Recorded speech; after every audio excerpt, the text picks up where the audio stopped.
It says I'm live. And Hank's not happy about that.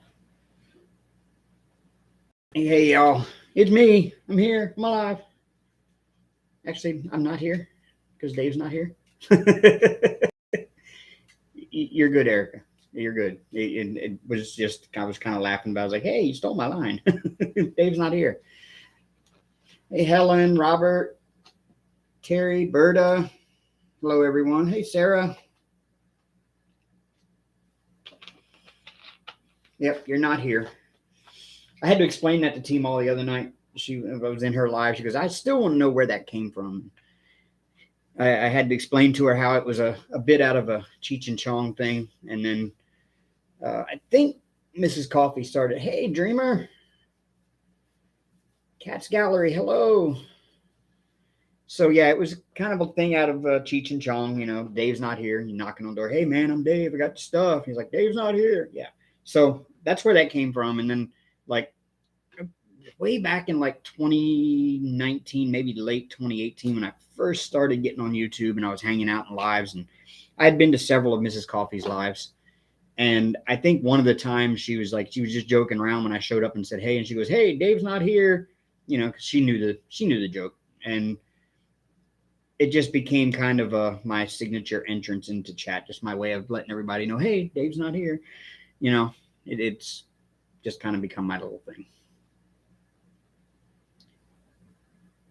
Oh, you have brought it with you, huh? I've had this painting in my closet since right after it first came out. I bought it way back in like, I don't know, mid to late 2019. I think it was actually before I met Amber. And it's been hanging in the closet ever since, just waiting for me to work on. And in fact, it's so old, the color sheet was nothing more than just this strip down the side of the colors with the little thumbnail on the top. It didn't have any stickers, didn't have nothing. It was just a strip of paper printed in color. That goes to show how old this DAC is.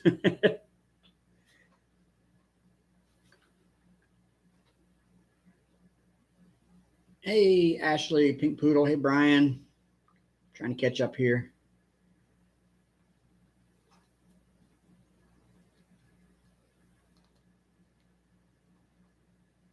Which one are you working on, Berta? I love JoJo Art's work. It's beautiful stuff.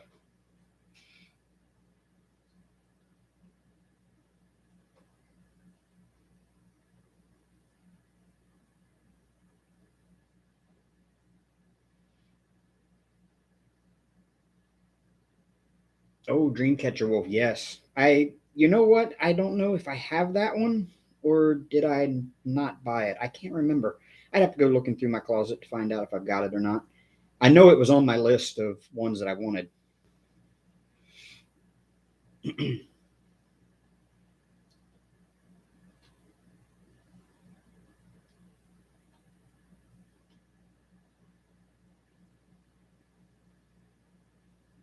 I'm doing great, Dreamer. I'm doing really good. Been busy with work, and that's keeping me going. And I'm about to change jobs, y'all. I had a interview on Monday with Stark Pest Control, which is a subsidiary of Arrow Pest Control, and it was more of a formality than it was anything because I had spoken to the guy by phone before he ever even posted the job opening because I heard of it from a friend of a friend that there was going to be a job opening. So I called the guy up and talked to him on the phone. He said, well, I'm going to post the ad tomorrow on our website and you please go and respond to it. I want to get you in here. I was like, okay. So I did as he instructed and I got the interview this past Monday. Just kind of sat down with him for about an hour after work, after I got off my job. And we just sat there and chit chatted for an hour. And he's like, all right. He says, we're going to get you background check requested. And once it comes back, you can give your 2 weeks notice to the job you're at. I'm like, all right, thank you. So it's much higher pay. It's $2 an hour more to start than what I'm making, which is good. I need that. But once I get off of training and get into, where I'm actually going out doing inspections and selling services to people, I get commission on top of that. So I can make, well, the sky's the limit on the commission, just depending on how hard I want to sell things.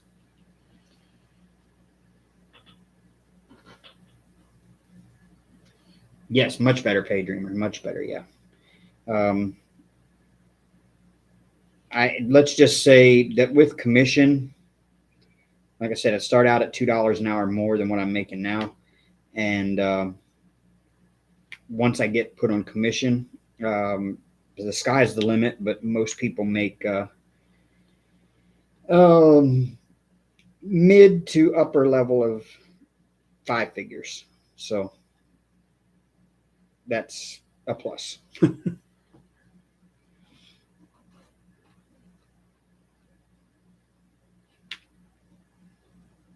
And all I'll be doing is going out and doing termite inspections.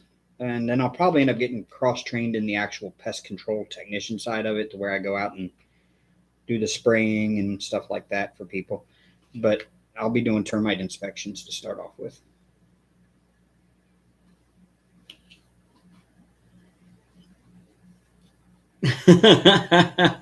Well, I don't know how good of a sugar daddy Robert's being, so I can't really, can't really answer that question, Bert.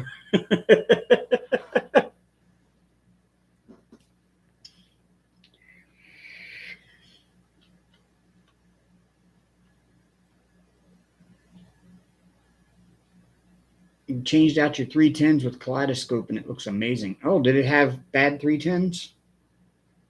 Or did you switch them out with sparklers?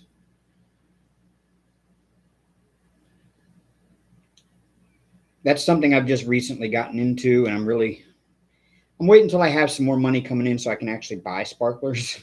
And then I can really start blinging some of these canvases out.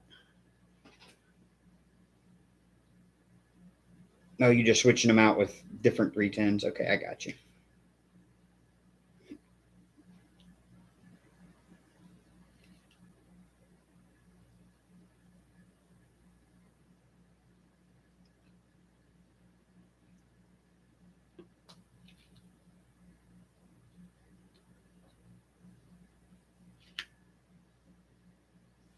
Arms raised.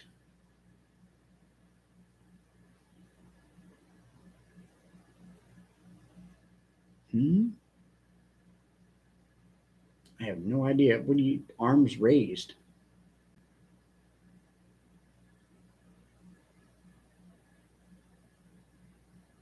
Hey, Diamond Pixie Craft, how's it going?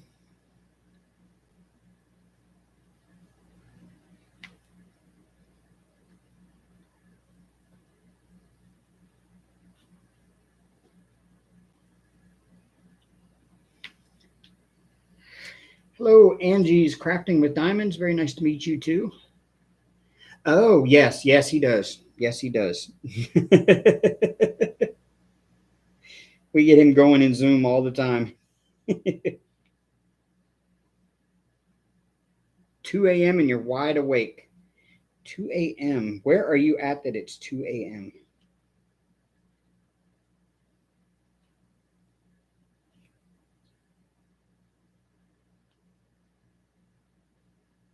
You must be in the UK?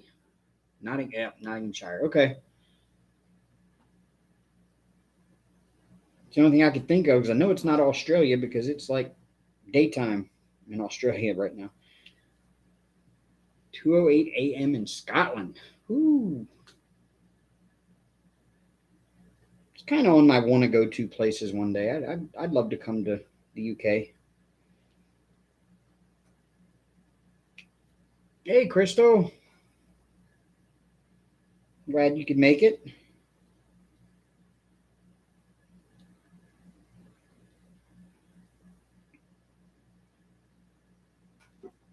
"5:09 p.m. there." Wow. Yeah, you are. You're in Alaska. That is that's one of my bucket list places, is Alaska. Alaska and Australia are my 2 bucket list places. The 2 main ones, anyway.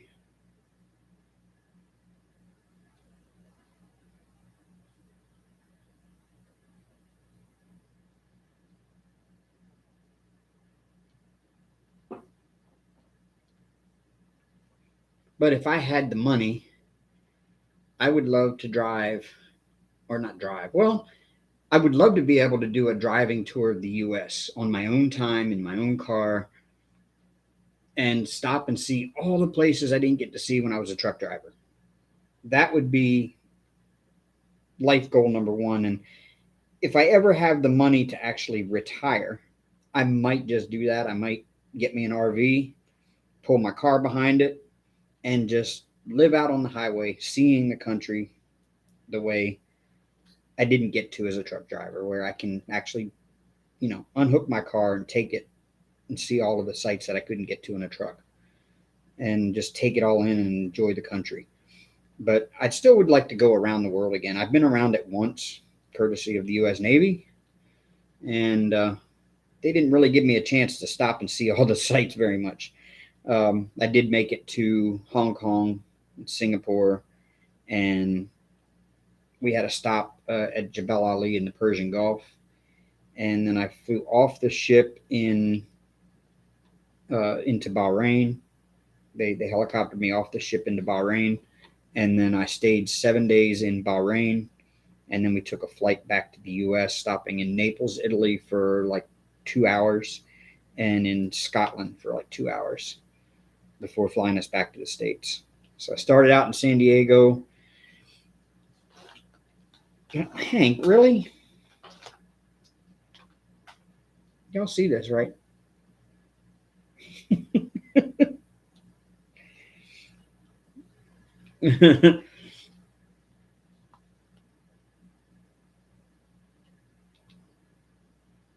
Oh, I saw that, Dreamer. I saw that you moved to Arkansas. Yeah. Welcome to the other half of the country.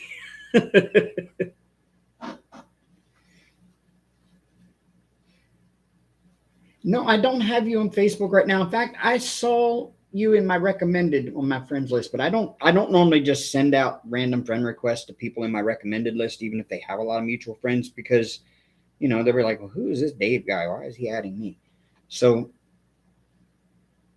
um,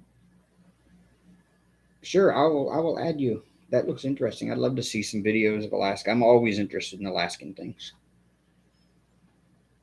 I really want to go and see Denali, like with my own eyes. I think that'd be one of the prettiest things. Or they used to call it Mount McKinley. I still kind of do call it that, but I'm trying to get with the times and call it the new things that they want us to call it. Denali. Oh, I bet you do, Dreamer. I loved San Diego when I was living there. Now, see, I'm jealous, Berta. I've never seen that. I've never seen. I lived in Grand Forks, North Dakota, and every time we had a solar storm, and they said you'd be able to see it from there, I never got to see it because it was always cloudy. Every single time.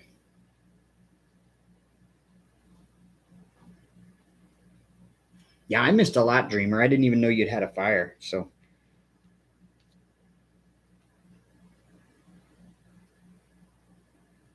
yes, Denali is a prettier name. It really is. I mean, Mount McKinley, it was named after a president, but yeah, Denali does kind of give you that sense of adventure. And really, Hank, are we going to just sit here like this all night and in the way, kind of? Hmm?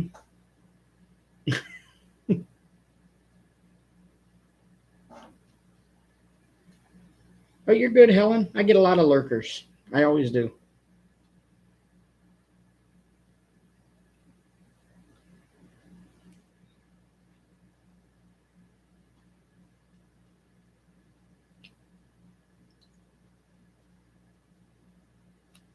Yes, true, and a mountain of that scale as well. I mean, it is the largest mountain in North America.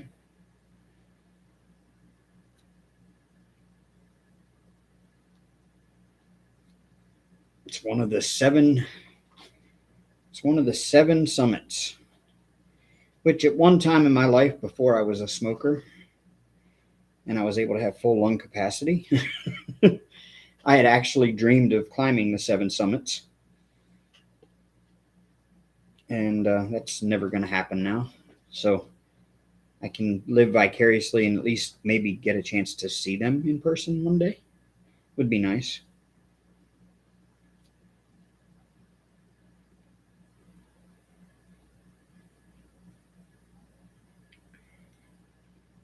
Hank, Arya, Helen says hi. I think Arya said hi back. Hank is just okay, whatever. Hi, buddy. Yeah, he has been like this all day, like right up in my face all day. No, we're not doing that. Come here. Come on. Yeah, get up there on the back of the chair. There you go.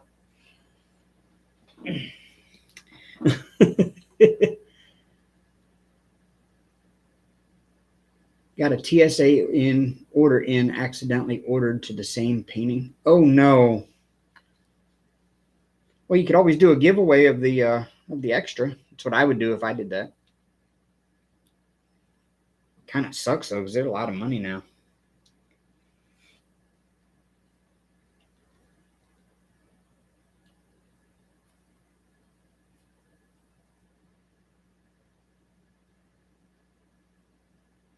Or you could do the painting and give it to a family member as a gift that might like it or something like that. Hi, Linda. Hi, Marie.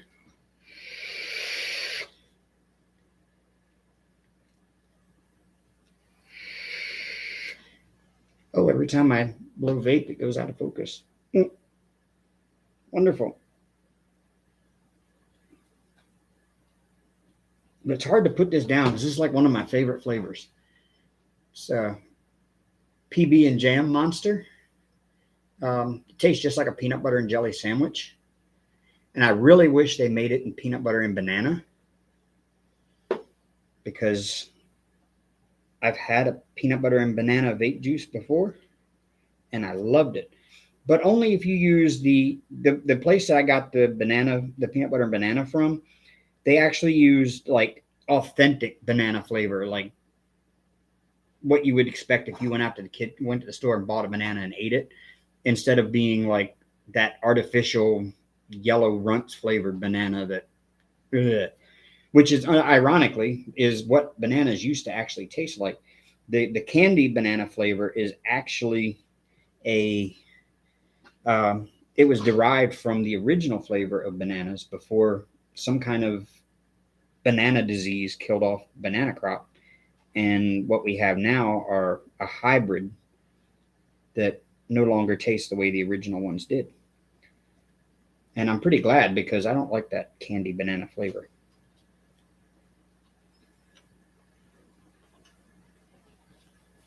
Which one did you get, Dreamer? Just curious.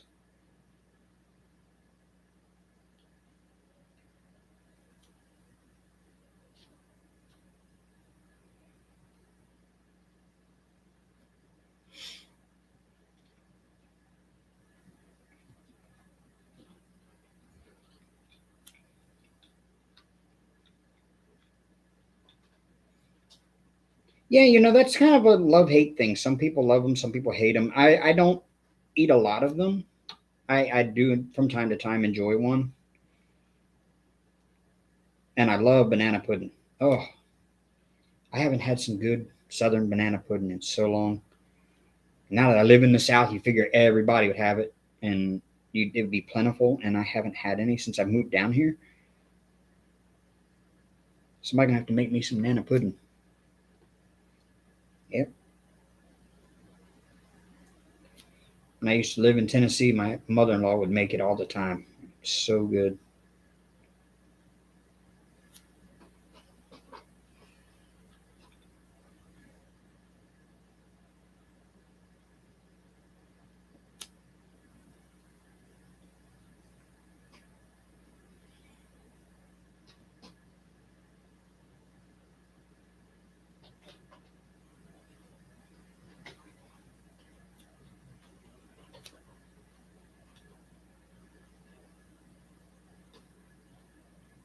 Oh, that's okay. I think I've seen that one.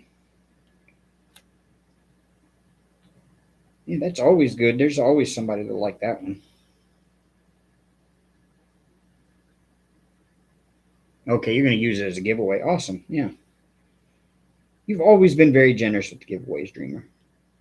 It's really nice of you giving back to the community like that.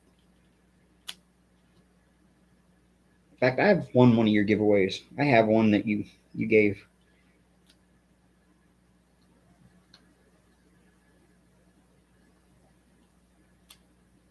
It's the TSA of I think it's like the astronaut floating around the planets in his spacesuit. Hey, J Rob.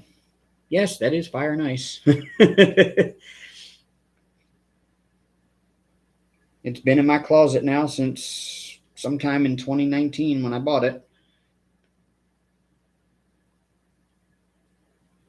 I was just saying at the beginning of the live, J Rob, that this is so old and it's been hanging in my closet so long that the inventory sheet, or the DAC inventory sheet, was nothing more than an exact copy of the strip that's down the side of the canvas on a piece of paper. No sticker, no nothing, just a piece of paper with the color strip. That brings back some memories, doesn't it?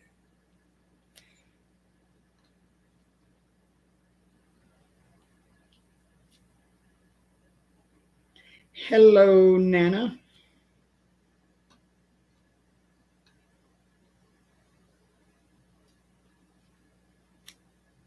How's things up that way?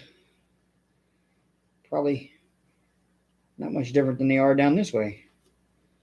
There's only an hour north of me, an hour and a half.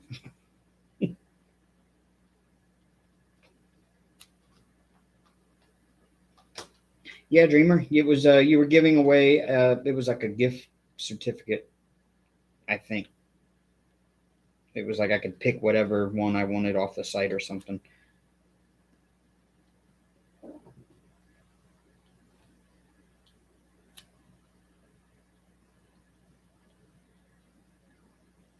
Wet and cold. Well, it's wet here, but it's not. Well, I guess cold is a subjective thing.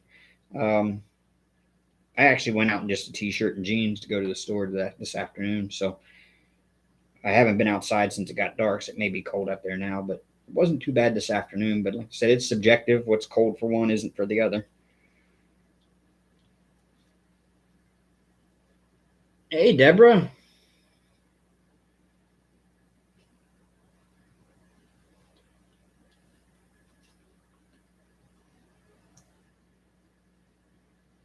We had a Bills party in Zoom today for Deborah. We were all Bills fans today.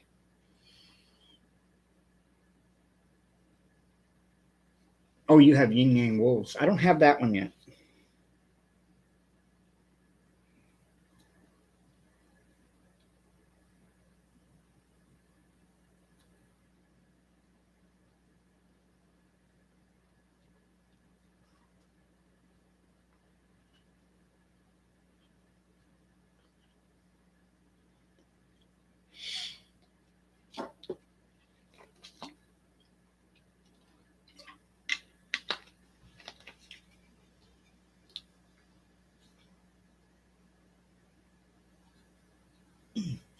I need to get a haircut. My hair is now coming down out of my hat and hanging behind my glasses.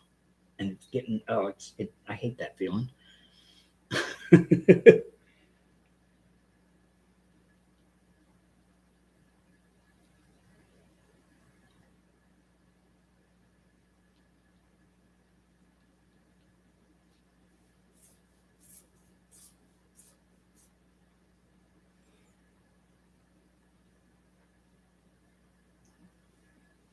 So, what is everybody working on tonight?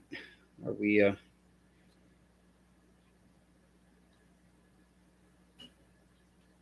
any of y'all taking part in any of the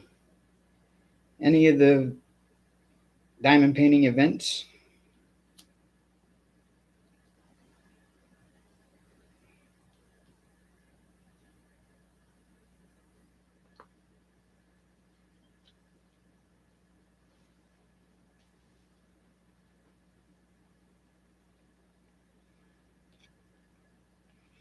This one here is for Wolfpack's Wolf Along. And I still have, in case you're wondering, I still have the Magic Castle. It's down there, still on the what I call the toilet paper roll. I rolled it up again and covered it back up.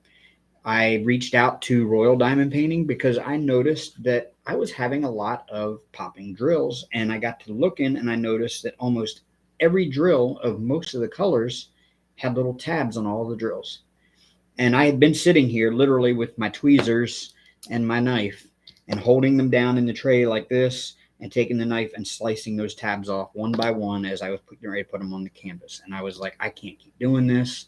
It's going to take forever, this massive painting, 200 and some thousand, 273,000 drills, I think, on it. And I just could not imagine doing that to 273,000 drills. It would take me years to finish that painting. So I contacted Royal and I said, it's been 3 years since I bought this painting, and we've already had trouble with it once. It was a misprint on the canvas, and they replaced the entire kit for me. And then I didn't get a chance to really work on it. And I said, now I'm working on it, and I'm finding all these popping drills, and I know that you all don't use that supplier anymore. So is there anything that can be done about this? And she said, yep. Can you send me the inventory sheet? I will replace all of the drills for you. So we have that underway. So I'm going to have to pull that back out when the new drills come in and I'm ready to work on it, and pick all of the old drills off, get the canvas all cleaned back up and re-stickied, and then start all over again from scratch.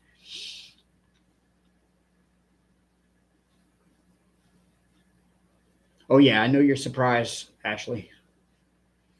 You're working on watching football, Deborah, still. Who's playing right now? I don't even know. I'm a bad football fan this year. I've been paying more attention to college this year than I have the NFL. A painting I'm working on.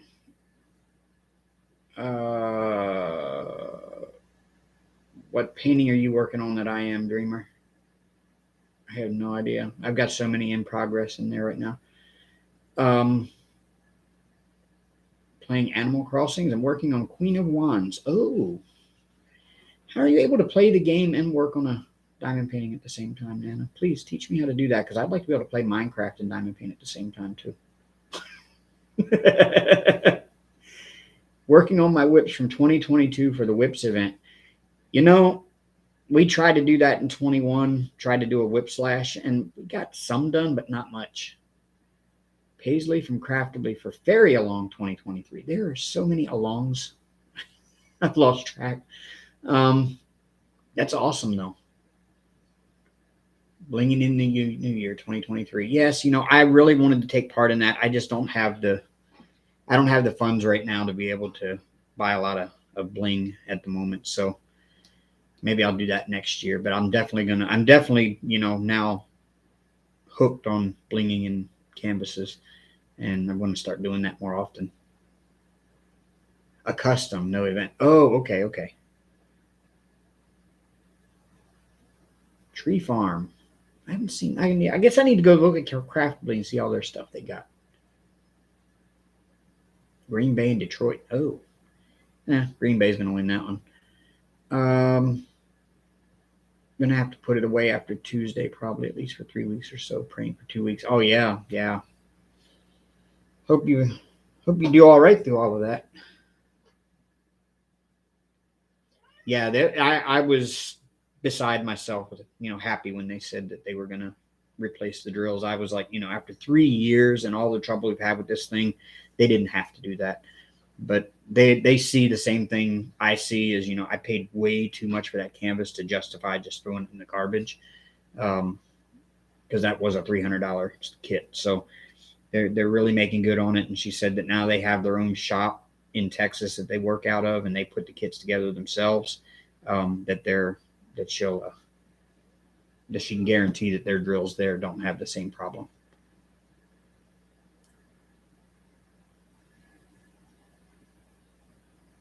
Yeah, that's true. I could do that. I mean, it comes with ABs for the eyes on this one. ABs for the eyes and the whiskers.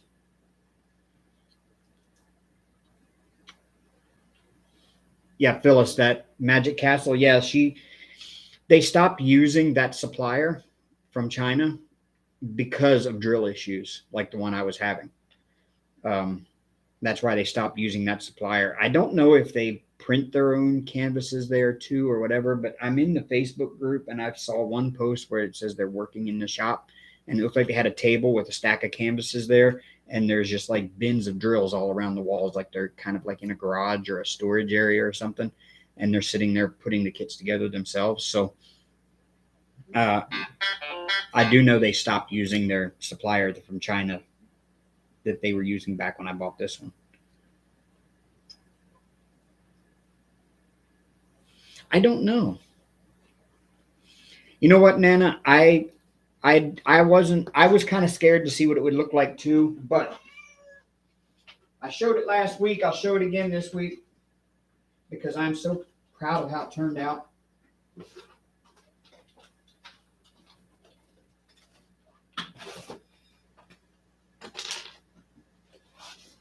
And it's just not as hard as it would seem. But I blinged out this one that I did from during my Christmas premiere, the Santa and the sleigh, and I just used the AB Frost Ice for the snowflakes. And unfortunately, the camera, there it is, the camera picks them up there. And that just looks spectacular with the little colors sparkling in and everything. And then I used the clear ice quads where there was 4 together on the snowflakes in the sky. And then all the stars, I also used the Frost Crystal AB.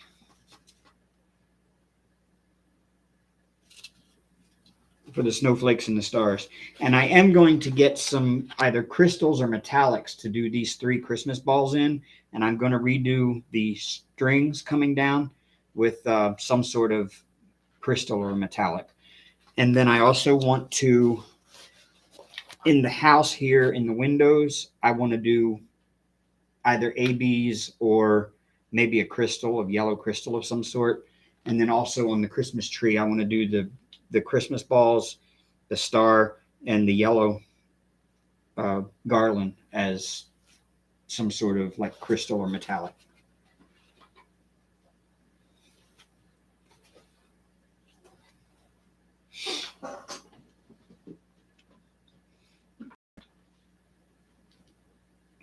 Hello, Karen. You just missed a little bit. Not much. I got a new job. I start that as soon as my background check comes in. Well, I start it as soon as I get my 2-week notice after my background check comes back in. I'm working on Fire and Ice for part of Stephanie, Wolfpack Diamond Paintings Wolf Along. And that's pretty much it. And we were just discussing blinging out canvases. And hello, Susan. Oh, yeah, you also, Karen, missed that I'm getting the drills replaced on the giant, massive Disney castle, which that one I'm also doing for Crystal's All Things Disney 23. And I was going to enter it in the Big Sucker 23 or something like that one, but that requires a new start, and I don't have anything big enough that falls under that category. So I didn't enter that one.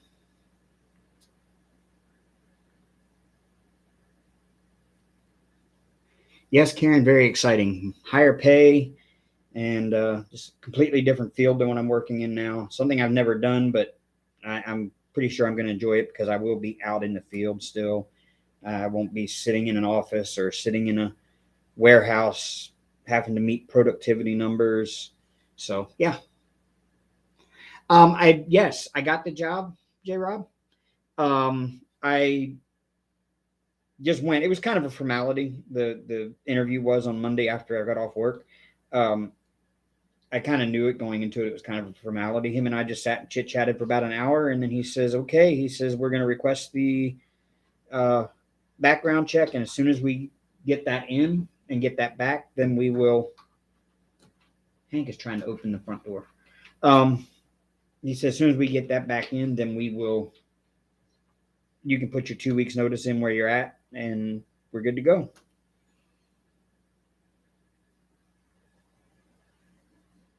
Then it's $2 an hour more until I get done training. And when I get done training, I'll be going out in the field doing termite inspections, and I will get put on a commission as well. So commission, they said anywhere, he says anywhere from mid to mid upper level 5 digits. So basically middle class income, lower middle class income, I guess. I mean, today in middle class is like 100 to 150,000 a year anymore.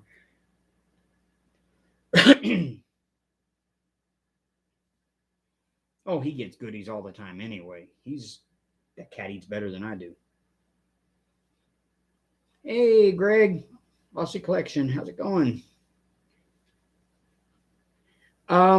No, I didn't try the Mercedes plant. I just don't want to work in a factory assembly setting. I don't want a place that forces me to do overtime. And I just, no. I wouldn't last a week in a factory assembly setting. Nope. I mean, I understand the pay is probably good, the benefits are good, but no, it's just not me. I've done it. I hated it. You always got production numbers you got to hit, and no, nope, nope. And I can make comparable pay with really good benefits. And the company here pays half of my insurance premium, and I'm only responsible for the other half of my health insurance. I get a week's paid vacation from the start. As soon as I start, I've got a week's paid vacation available to use. Not like I'm going to use it right away or anything like that, but it's always nice to have. And they got a good 401k plan and good life insurance plan that you automatically are covered on when you, as an employee.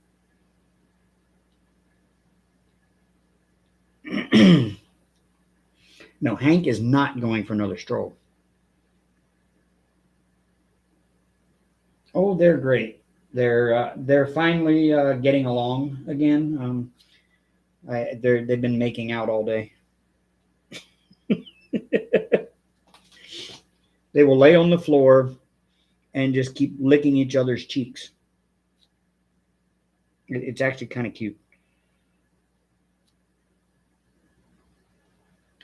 Oh, Karen, on New Year's Eve day, I stayed up late the night before New Year's Eve, hanging out on Zoom and everything. And I went to bed, and I didn't wake up until about 1 o'clock in the afternoon.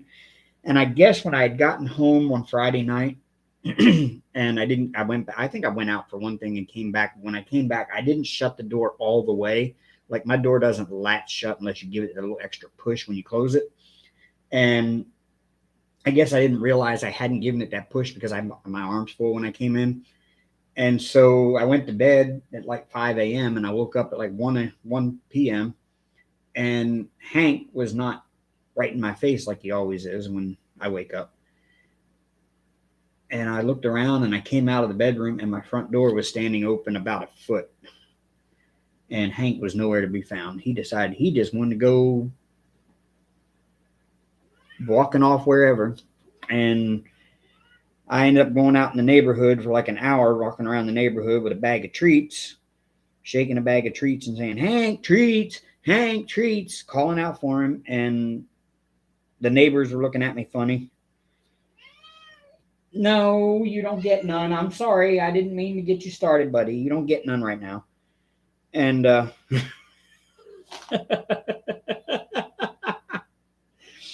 so he's chipped. And so, but he didn't have his collar on that had his little thing on it that shows that he's chipped or anything. So I went online to update the information for his microchip because I realized I had not updated it since I moved down here from North Dakota. And it still had my old phone number and my old address on it. So I was going online to do that, and I was sitting here, and I left the door open, and he just came strolling back in like he owned the place. All dirty. His face is all dirty. And Aria was, oh, she was mad at him. I don't know. She didn't like him. I guess he smelled like another cat or something she didn't like, because as soon as he came in the door, she started hissing at him and growling at him. He couldn't get near her. She'd swipe at him. Yeah, she wasn't happy. But now they're fine now. They're getting along again like they always have. I don't know why this thing is. There we go.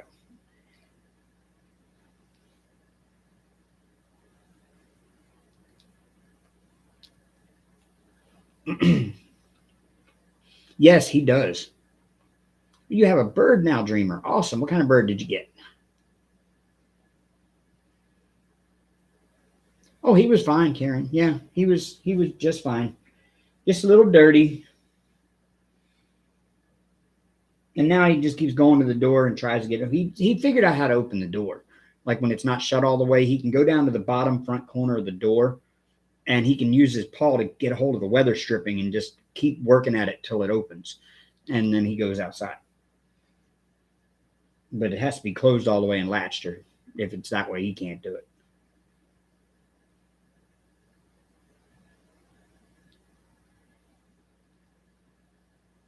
Yeah, that's what it is. He left her. Either she was mad at him for that, or she was mad at him that he came back. One or the other. Do I have to give you some now that I said it? Okay. Come here. Come on. All right. I'm getting treats. Come on, buddy.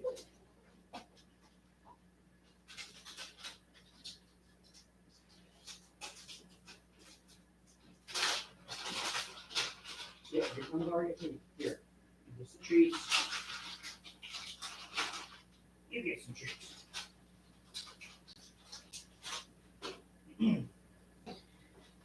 There. They have treats. Now he won't be like right in front of me all night. Oh yeah, I went yesterday, y'all. I went up to Huntsville. My granddaughter had a cheer competition yesterday.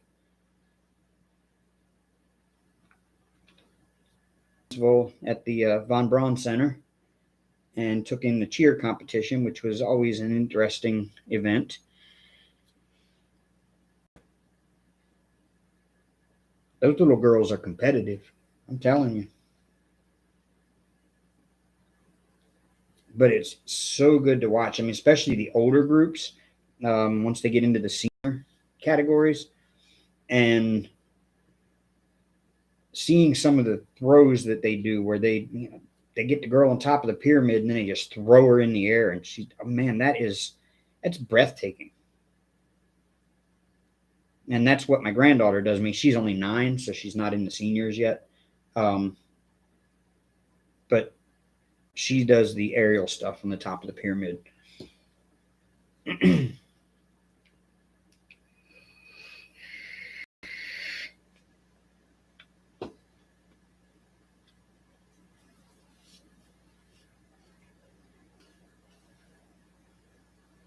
He's handicapped, though. He'll never fly. Oh, it's good that you're still giving him a home and taking care of him.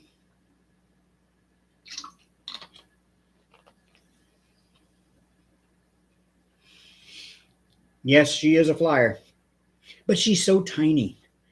I mean, she's actually one level higher than she should be for her age, because when she's at home, that's all she's doing. My daughter-in-law posts Snapchats and Facebook videos all the time. And all she does at home is she is hand springing and flipping around the yard all the time. I think the girl lives upside down more than she does right side up. And so she's so tiny that she's smaller than all the other kids in her group, in her team. So she gets the benefit of being the flyer. And I don't think she's ever going to get, like, she's never going to be a bigger, she's going to be smaller than average the rest of her life, size wise. So I think because she takes after her daddy. Her daddy is a he's a beanpole. And so is her grandmother, my ex-wife. My ex-wife was like 98 pounds soaking wet, and now that she's in the condition she's in, she's actually, I think the last time any of my kids talked to her, they said she's down into her 80s, her 80 pounds range, 80 to 85, I think.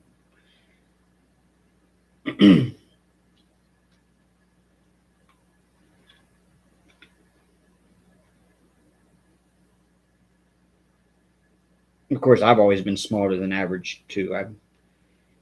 I hit 5'7", 125 in high school, and I stayed there until I hit about 40, and then I gained about 25 pounds, and that's where I'm at now.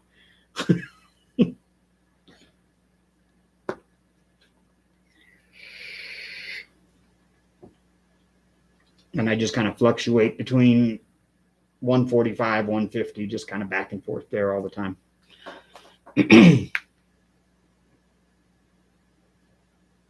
Oh, Aussie Collections, Nana. He is working on this beautiful Kobe Bryant custom. I think it's a custom.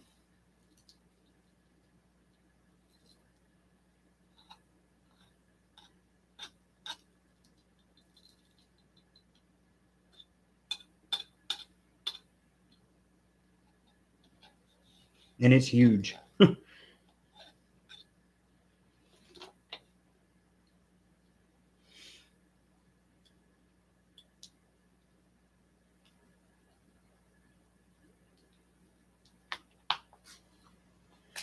That color is done.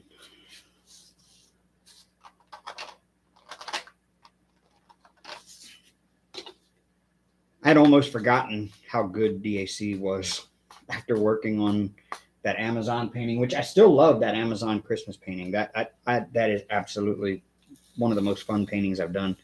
But it's still not DAC quality. And then I started working on that big, giant, massive thing, and I've been working on the Hank custom a lot since I came back. So I hadn't put a drill on a DAC in well over a year, maybe even a year and a half. I forgot how good they are.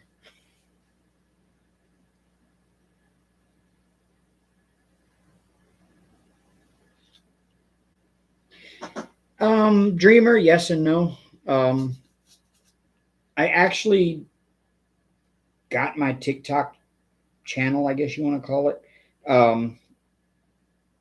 I started it back when I was still doing Uber, and I was going to use it as a channel to where I do rants about the stupid crap people do when they drive. And I named the channel Angry Uber Driver, all one word. And I just never posted anything. And I think a few weeks ago, a month ago, something like that, I was just kind of going through TikTok and I saw this filter that when you held the camera up to like the landscape around you, like whatever, it replaced the sky with this really cool picture of like you were like there was planets out there like that you were really close to. And I posted that, and that was the first TikTok I ever posted. And then I did one where I just kind of scanned across part of that Christmas diamond painting and had Do You Want to Build a Snowman playing in the background. And that's the only TikToks I've uploaded, but I do watch TikTok quite a bit. I really would like to get into it more and actually maybe I'll create one for this channel, or I'll change the name of that one. I don't know if I can change the name of the channel or not. This tray, Karen, is K&S. I can't really tilt it up, but you can see it's got my name on it there. It's K&S tray. That one was a gift from Amber back in the day, but I kind of like it. I'm just trying to use it.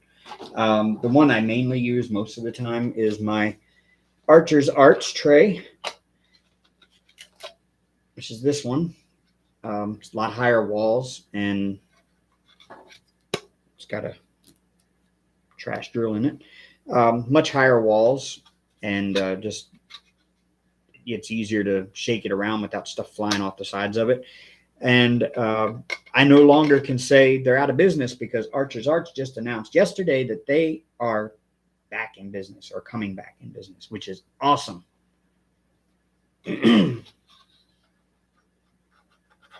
So they're going to be back now that they're coming back. So now you'll be able to get these again. So once they come back, I will I'll start posting their link. It's I know they have a website and they have a Facebook group as well. So I'll start posting their link again when I know for a fact they're back and they're producing again. But I love my Archer's Arts tray.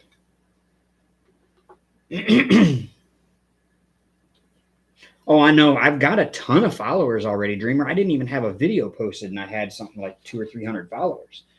I was like, wow, okay. And why do you not do DAC anymore?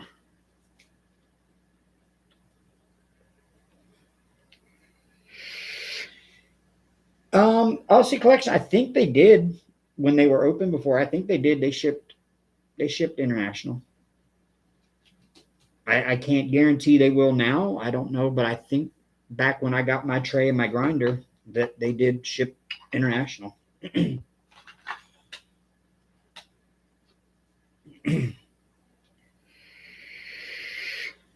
Yeah, I like the stopper on this one too. That's what I really like. Now, Archer's did. I bought an early Archer's version. I bought that back in early 2019, almost maybe even late 2018. I can't remember. But I bought my grinder and tray back then. They didn't have anything extra other than just the tray and the grinder. And this is the old style grinder, the original style, where just the lid is just flat like that. But now they have lids that have like a gear knob on the top that you can hold on to for people that have trouble gripping something this small. They've got stoppers, they've got covers for their trays now, or they did. And so they stepped up their game a lot. I just haven't bought anything since I bought that one from them. But I got so many people. I mean, every time I came live, at least every night, I'd have somebody ask me where I got that tray from. Oh, no. I'm sorry to hear that.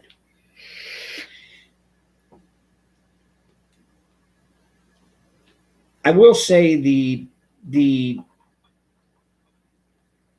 experience with DAC now, the experience of actually doing a DAC probably has not changed for the most part.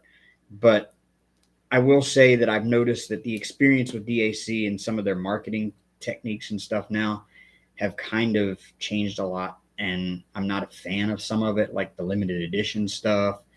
And then the only way you can get it is either trade it with somebody or pay god awful amounts of money on eBay or D-Stash groups for something because it was limited edition and it's worth a lot more money now. I'm not a fan of that marketing technique at all. DAC was at its best, in my opinion, when she was still shipping herself out of Nevada. And when they changed to the warehouse in New Jersey and then started offering in Hobby Lobby, I kind of was like, shipping times were longer and they decentralized the customer service a bit. And I wasn't 100% pleased with that, but I still will buy DAC. I still will use them. I like their quality, and that's even took some of a hit when they started getting bigger, but it's still some of the best that I've experienced so far. Hey, Katie, again. Long time no see. Crashly, hey.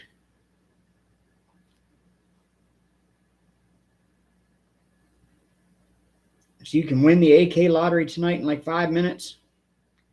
Okay, I'm going to send you Juju for that, okay, Berta? But if you win, you've got to pay me back for that Juju that I gave you, okay? Evermoment is a great place for your customs. I will never ever speak badly of Evermoment for customs. Um, she may still be in here. I don't know yet. Pink Poodle. She just recently did a custom from Dreamer Designs, and I was blown away with the result of her custom. It was a black and white custom of a poodle um, that she did for a gift, and it was absolutely marvelous. 80 by 80, and it was so highly detailed and just looked phenomenal and finished. So I think my next custom I am going to order from them and give them a try myself, and see how it works out. But Evermoment still right now is my go-to for customs if I want one. I haven't really needed one in a while, so they did go up a little bit in price at Evermoment. I think I checked out a couple weeks ago. Was sitting here one night just checking out AliExpress and checking out Evermoment, and I got curious. I was like, wonder what the cost is of a 50 by 75 like the one I bought of Hank, and their custom went up about $10 US. On their price for a 50 by 75 custom. So not bad. Over the last 3 years, they've only gone up $10 in price. Can't complain about that. Dreamers is in my case, it was my PayPal account. Even though I changed the address, they kept giving old addresses out, so I had to delete it and make a new PayPal. Yeah, but that isn't really DAC's fault. That was, that was PayPal's fault. Can't really hold that against DAC too much. And once they've gotten the order in and got the shipping labels printed out and they're filling the order, there's nothing really they can do much about sending it out, changing the address on it. I mean, they could possibly send you another.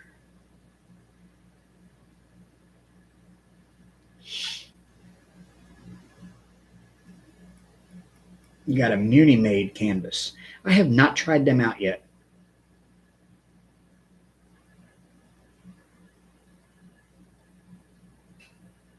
Yeah, there she is. Pink Poodle. She'll tell you that Dreamer custom. She even had nothing but good things to say about it. She finished an 80 by 80 in what, like 19 days? God, she cruised through that thing. Working on a custom from Evermoment. I get all my customs from them, but only customs. I'm gonna tell you, Dreamer, give Dreamer Designs a chance. Give them a shot for a custom. They may be a little bit more expensive, but I'm gonna tell you, it's from what I've seen, they are phenomenal. Crashly still uses her Bellatrays. I've got to get some Bellatrays. Yeah, Phyllis, everybody has. Some have gone up higher and faster than others. Some have kind of priced themselves out of the market in a way.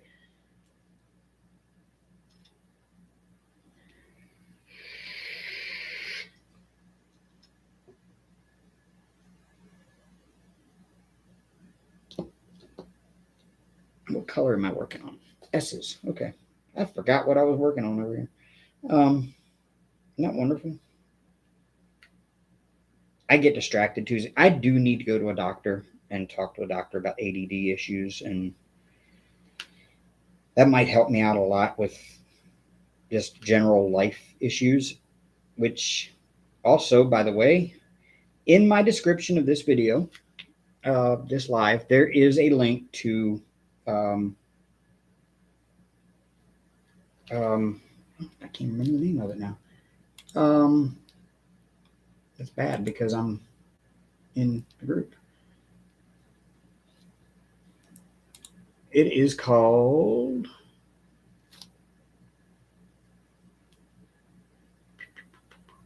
Fine and Divine. It was an idea from, I think, T-Mall and Tia. And it's a group where it's kind of a group help group where we support each other. We help each other with goals that we set for ourselves that we want to achieve, and we kind of encourage one another and give each other that support when we need it and that kind of thing. And it's a really great group. So if anybody's interested in that kind of thing, I have the link to that in my description below. that it's so far it seems to be a really great group. We're having, got a lot of members coming in.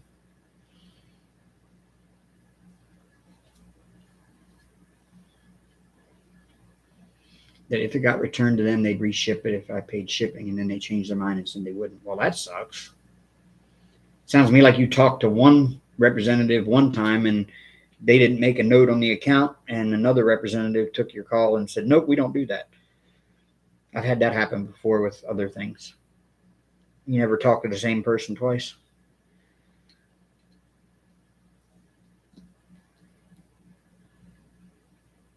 I have not tried a Muni-Made tray either.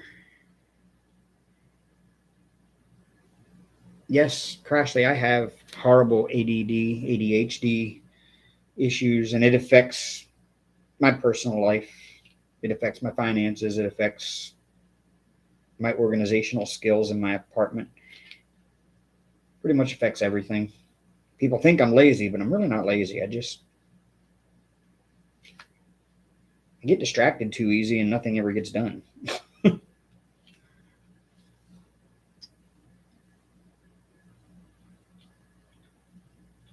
Hey, Kerwin.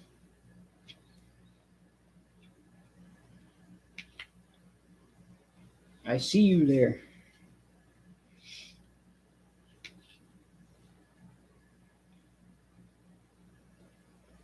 And I also have a link to Wolfpack Diamond Painting Group, since I am doing this for the Wolf Along.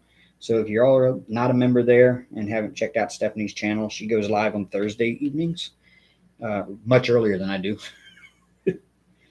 I think, if I'm not mistaken.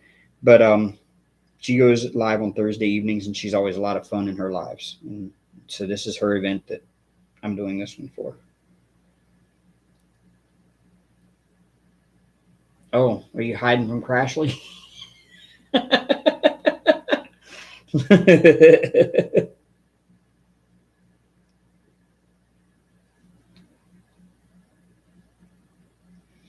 I think it's, too late for that.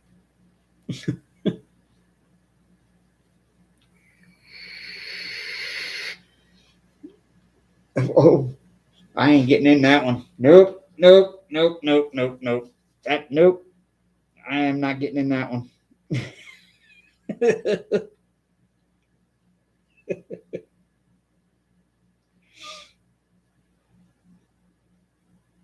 But at the same time, I think you're probably saying something that every husband has said at some point in time in his life.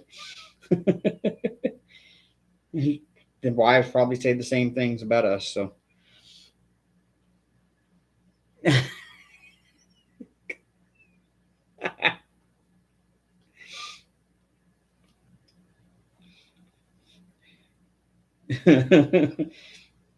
Couch Crashly? Is that it?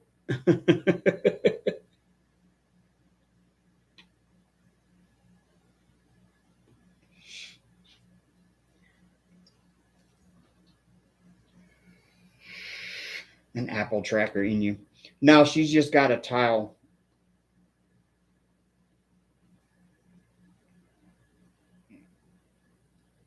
She's got a little tile thing. She's got you registered on there. But you may be microchipped too. I don't know.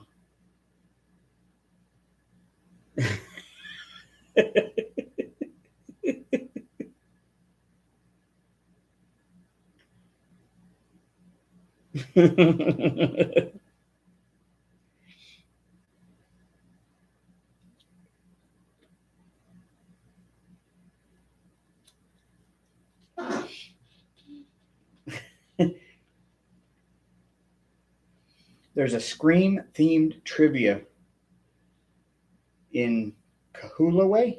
Am I right? Am I right? Am I right? Oh, in Kahoot. Okay. I was like, where is Kahulaway at? It sounds like an Australian name, to be honest with you.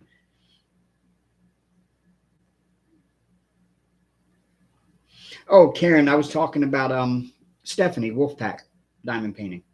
Um, just for anybody that didn't know, I think everybody here pretty much knows who Wolfpack is. But I was saying that the link to her group is in my description below, because this is for the Wolf Along. So I figured I'd throw her link in there and give her a shout out. So if anybody does not know who Stephanie is, she goes live on Thursday night. She also puts out other videos.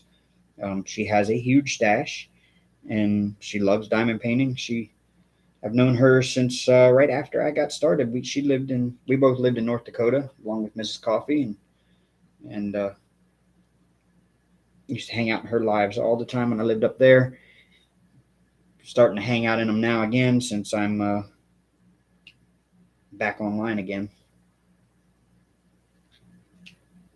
Her cat is awesome.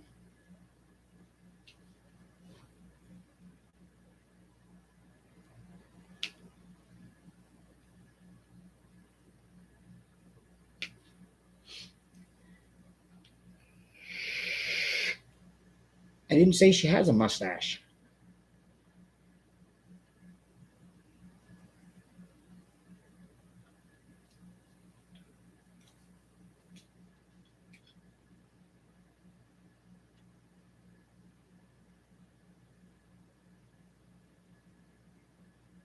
Oh, I did. I really did, J. Robin. I'm not going to pretend I didn't miss all of this and everybody. I really did the whole time. It just, for me, it was just something I had to overcome myself to get back on. It wasn't, I didn't give up YouTube because it was becoming too much for me or anything like that. It was all mainly because, I have my channel long before I met Amber, and it was a me thing. And then once I met her, it became an us thing. And it was really, really hard. And in fact, it was an us thing more than for a longer time than it was a me thing. And so it was really hard for me trying to get back on online by myself again. And it took me a while to just say, okay, this is what you're gonna do. And when I had never been taken out of the Christmas premiere chat, um, I noticed a message in there when Crashly started rolling with it. And I was like, hey, me, include me. I want to be in. And that was my signal to me that, hey, it's time to come back to YouTube.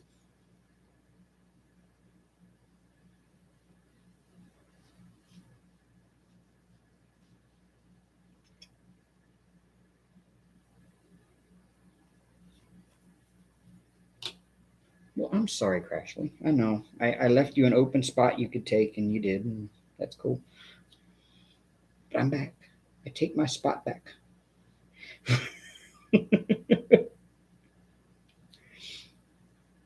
There's just way too many people nowadays. I mean, to be honest with you, there's way too many people nowadays to be able to say that's my spot, my time.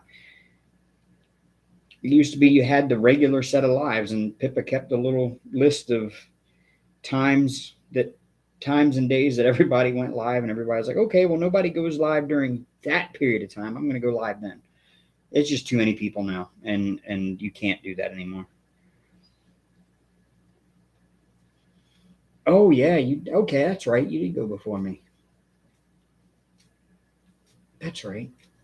Geez, see, it's been that long. I forgot.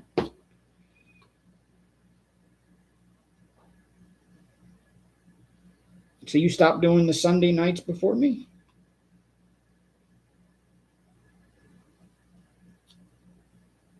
I haven't seen. I'm still out of it, kinda.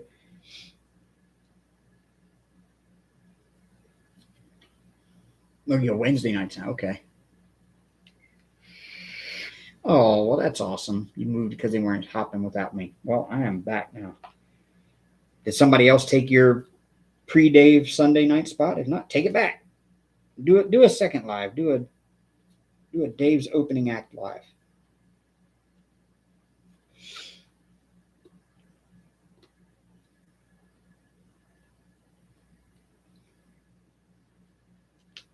I am really glad to be back, y'all. I really am. I am. And I think Pippa's taking a break too. Pippa works so hard in this community, and she throws so much into it. I think she needs a break too.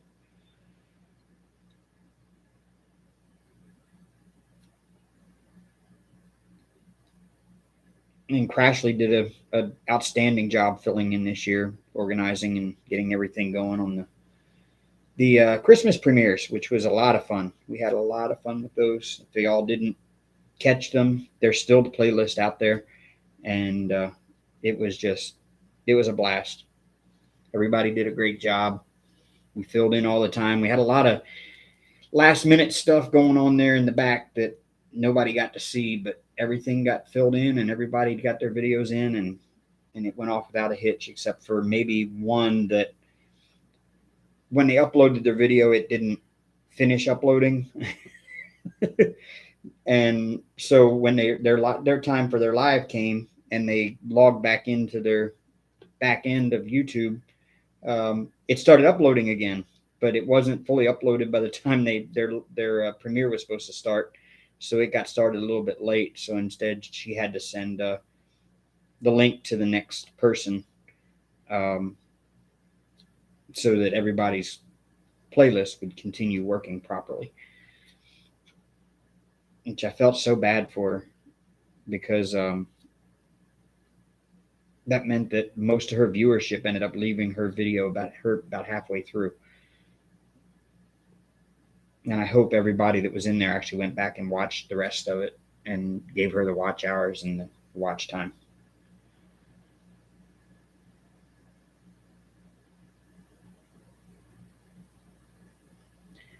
No, they're not as fun without the chat going on, but there were just a lot of good videos. There really were, and the video content itself was a lot of fun to watch. And so I would definitely recommend going back and watching, if nothing else, just your favorite creators, watch their Christmas premieres, because everybody did an outstanding job.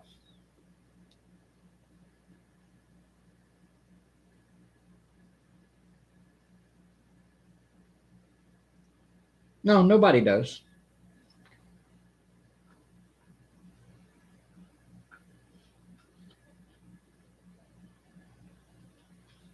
Yeah, nobody says anybody owned lives. I just remember, not even that long ago, where there was fewer people in the community going live, and so Pippa was able to keep the list and keep it organized. Everybody would kind of, it was not written rule or anything. It was just an unwritten thing that you tried to avoid going live during somebody else's time that they normally did, but it's just impossible to do that now. There's just way too many of us, and it doesn't bother me. I mean, we're all, pretty much all of us have the same group of subscribers, except for the elite couple of 2 or 3 people. We all pretty much have the same. If you looked at all of our subscriber lists, they'd all look pretty much exactly the same names everywhere. So now it's just a matter of who you prefer to watch when they're live, instead of everybody's trying not to step on each other's times.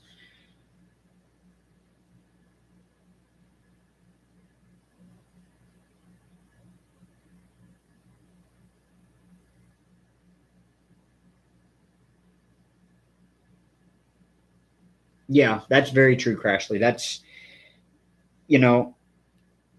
anymore it doesn't matter as much as if you're stepping on somebody else, as it is you're being consistent, the same time and day every single week.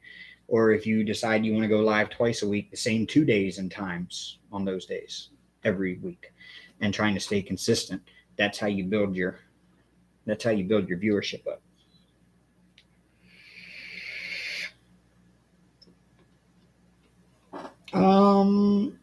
Yeah, I think I remember Rose.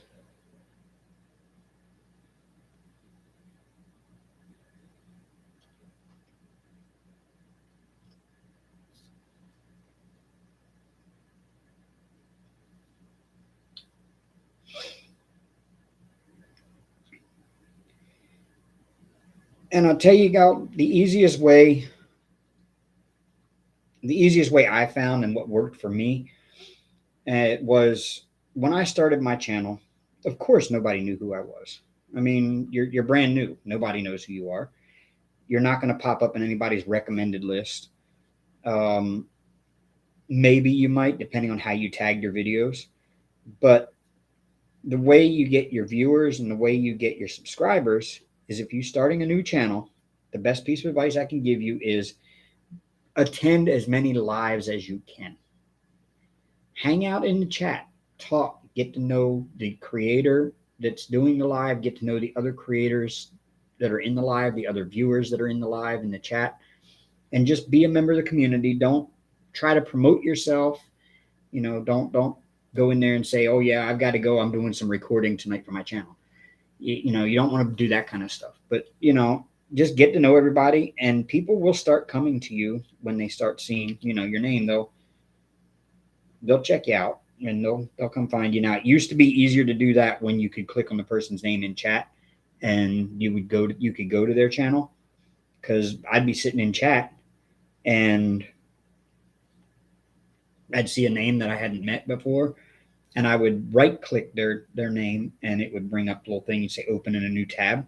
I'd open that in a new tab, and that way I could keep the live going in the other tab, and I could check out the other person and their YouTube in the other chat. And if they had videos, I'd subscribe to them, and they're going to get the notification that I subscribe to them, and they're going to come check me out, and then I'm getting a new subscriber from them usually.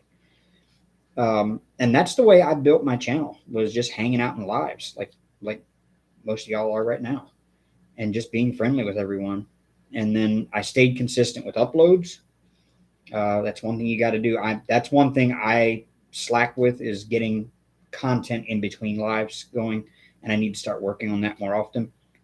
But yeah, that's how you build your channel up, and that's how you get to that 1,000 subscribers. Because once you've made a lot of friends and everybody knows who you are and they're pulling for you to get to that 1,000, they'll start saying, "Hey, y'all go check this person out. They're almost at 1,000. They'll really help push you over that edge." And it's a great community. So yeah, that's the way I would recommend building a channel. That way you're not really coattailing off of anybody. You're growing organically just by being out there and visible.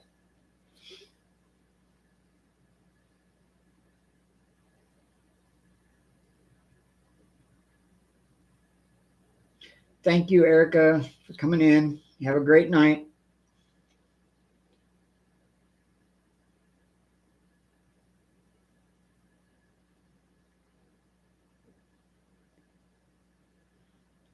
Well, thank you, Angie. Yeah, it's easier, like with what happened with Angie there. It's a whole lot easier. Like, take part in the events. Join Facebook groups. Um, Another way to do it, the way I enjoy it, is I actually have a Facebook page and a group. And if I really want to, I could log in. I could just switch my user basically on Facebook. If you start a page, like a business page, you can actually switch, like, so that when I comment on posts and whatever, I'm commenting as that page name. And I could do that in the groups I'm in. I could actually subscribe to those groups or join those groups as that page name, and then comment and everything as my page name, and people will come find you and check you out that way as well. And it's just all part of getting your name out there. It's complicated. There's algorithms, there's all kinds of stuff. But as you get more subscribers, more views, you'll start showing up in more people's recommended lists. Take part in all the events. Doesn't mean you have to do every single diamond paint along that is out there, because that would be kind of impossible to do too. There used to be 1 or 2 or 3 big ones every year, and then maybe a few small ones in between here and there. That has grown into, I think, pretty much every large channel has an along of some sort now. And even a lot of the smaller channels have an along of some sort now. and it's hard to keep up with all of them. I know there's a calendar out there now of what alongs are happening each month, and there's a Facebook group so that you can be informed of which alongs are where. And a lot of times, one canvas you're working on might be good for 3 of them. I unfortunately don't have that ability with any of the ones I'm working on.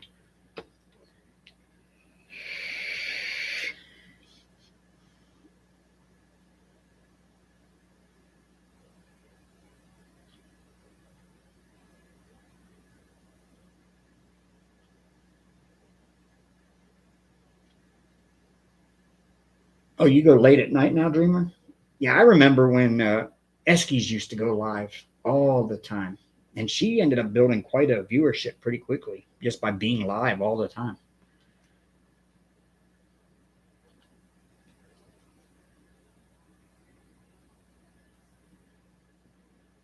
Yes, Rambling Rose Crafts. Yes, I remember Rambling Rose. Yep.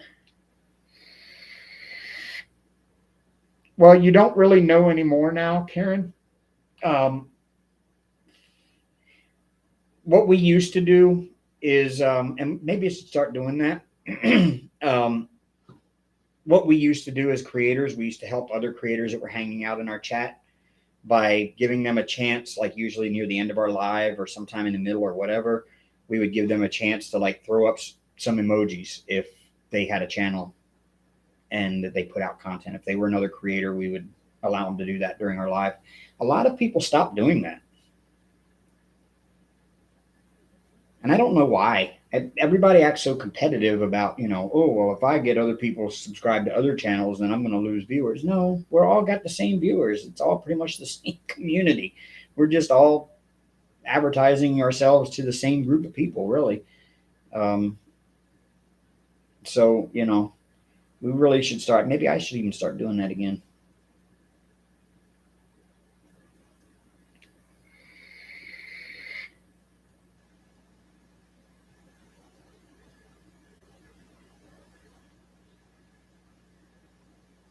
You're co-hosting the Josephine Wall event. Um, are you Are you a creator on YouTube? If you are, the best way to do it is definitely put out videos about it. Um, you should. I'm sure y'all have already gotten thing in the uh, crafting events group, so that they know that it's there and have posted your event for you for others to see. And just got to go from there. Just make sure you keep making videos and updating. You can make a group for it. Make a Facebook group for the event. So that way, when you submit it to the other diamond painting group or the crafting group, crafting events group or whatever, I can't remember the name of it right offhand. But yeah, that way people can have a place to come to where you can tell them about what the rules are, what the whatever, all the little details, and people can come there and show off their progress and stuff. But make videos, definitely.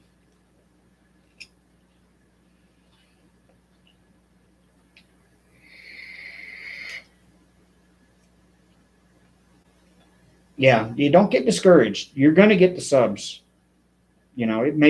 Some people, it may have only taken a month to get to their 1,000. Some people, like for me, it took me almost a year to get to 1,000.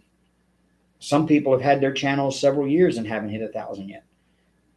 It just depends on, it depends on a lot of factors. I got really lucky early on. I did a video and I went to bed one night and it had something like 70 views. And it had already been up for a month, I think, at the time. And I woke up the next morning and I had all of these YouTube notifications. And somehow or another, it hit the algorithm just right that night. And they're overnight while I was asleep. And I woke up the next morning and that video had something like 1,000 views and new subscribers all over the place.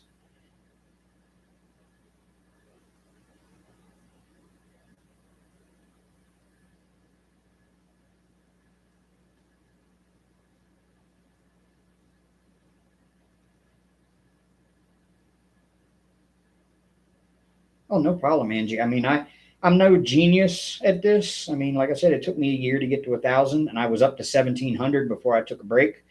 I just came back from about a year off from doing YouTube, and yeah, I've lost 200 subscribers in that year that I took off. So I'm thankful for the ones that did stick around, and I'm pretty sure, when everybody, the other 200, realize that I'm back, they probably will end up coming back again.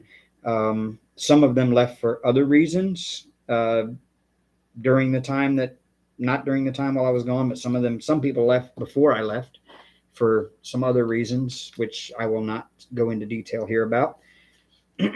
But their reason for leaving is now no longer here and doesn't exist anymore as far as my channel goes. So they might realize that and decide to come back again now that that change has been made.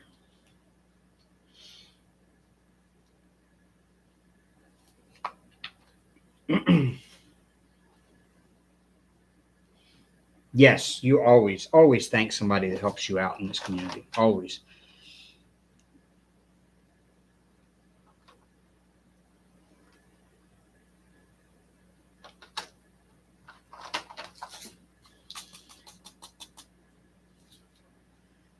I didn't do anything shirtless, Terry.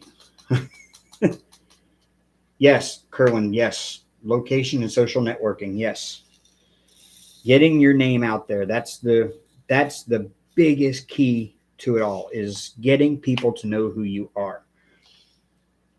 YouTube is a huge who you know.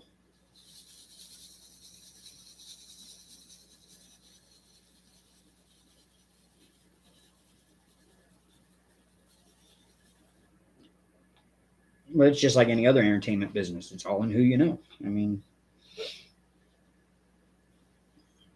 yeah, I think that was Billy that went shirtless. I think Crashly should bring back the Sunday Social. I liked following up Crashly because people were always like really hyped after Crashly got done, and then they'd come over here to me and they were all hyped too. And chat here was like a lot of just chaos and fun. Hey, Jenny Rose, you're good. You're good. I totally get it. I'm gonna do something I've meant to do when I saw you come in. There you go.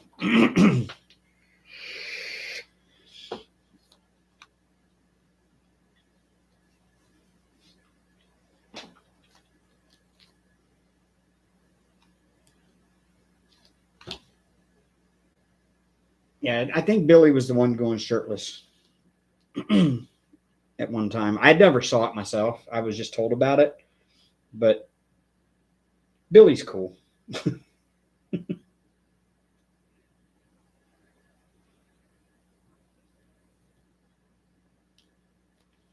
No, y'all would not want to see me shirtless. Trust me. It's not what you think it would be.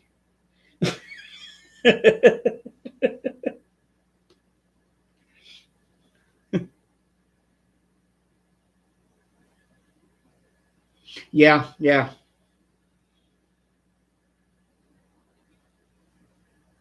I mean, you are so aptly named, Crashly. You really are. I mean, the name Mayhem was already taken, but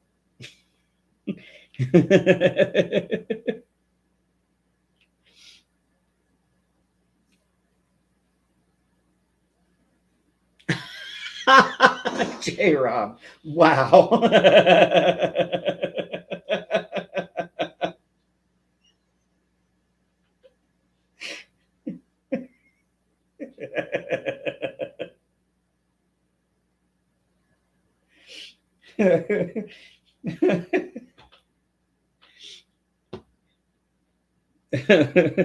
So what size super chat would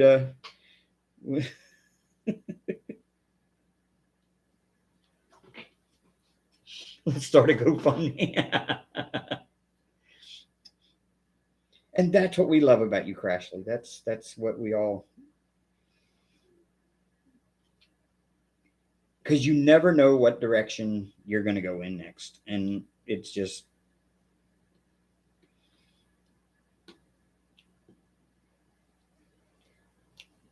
wait, that don't go there. Yeah, get out of there.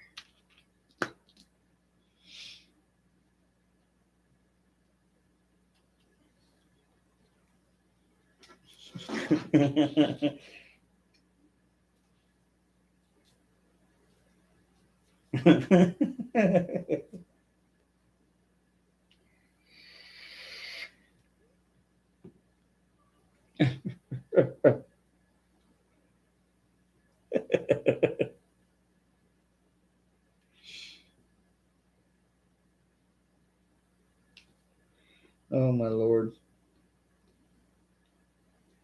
What have we started here?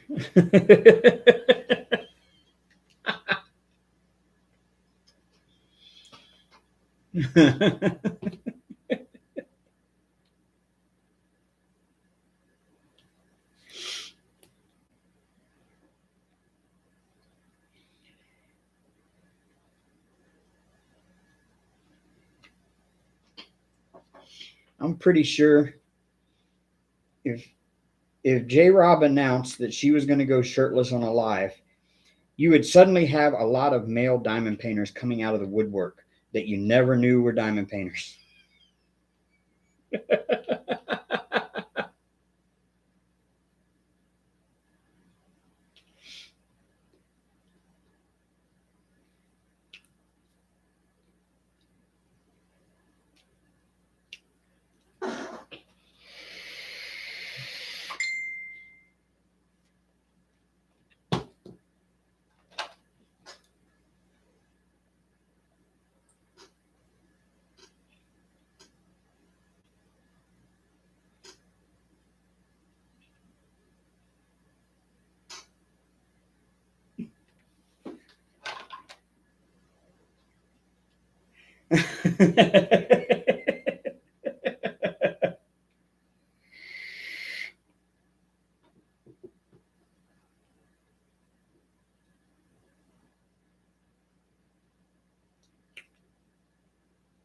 He would definitely be watching intently anyway.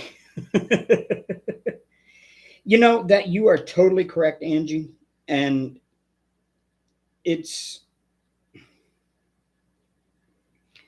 it's sad that men. I hate to say this because it's sad that men cannot do crafting things without being labeled or placed into some sort of group, like, you know, like they're not as manly or something because they do crafting. I'm proud to admit it. I'm creative. I like being creative. Um, and to me, this is an outlet for my creativity. And at the same time, it's a major stress and anxiety relief. It takes my mind off things for a while. It's something I can concentrate on to get away from the world. And there's so many men that actually do this that you would never even know do these things because they're afraid to admit it, because they're afraid of how they're going to be viewed by other men. And I really don't care. I tell all my guy friends, yeah, I got a YouTube channel. I diamond paint. And I've recently taken up a new hobby thanks to the wonderful folks in Zoom who have like taken me to the dark side.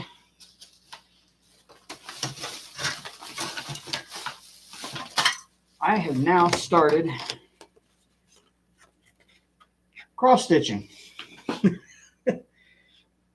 Doesn't look like much, but it will look like that when I'm done at some point. But yeah, I've started cross stitching now too. I've got this one going, and I just started a Carolyn Manning. Started that the other night for the Carolyn Manning 2023, a year of Carolyn Manning 2023. Which, when I'm done with this, I will go add that to my links. I meant to do that when I was setting the live up, and I knew there was something I was forgetting.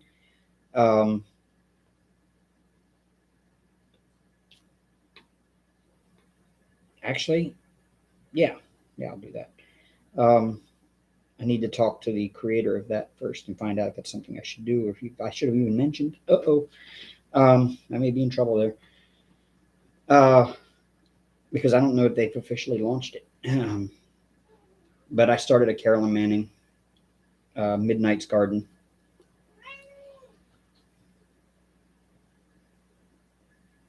Yes, you do. You do, Aussie Collection. And there's so many more of us that do that will never come out and say so. Hi, Hank. Say hi to your fans there. Yeah, make your appearance. Step in my drill tray.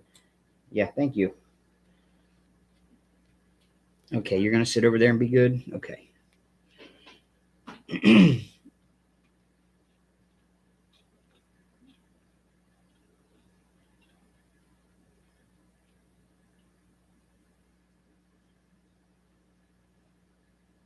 Yes, Robert Diamond paints. And we have Billy. I mean, there's so many guys that do it, though, that don't. You'd be really surprised that how many people in your friend group, your real life friend group, that are guys that will never admit, unless they're really close to you and they trust you, that would never admit that they craft, that they do cross stitch or diamond painting or any of the crafty things that we do.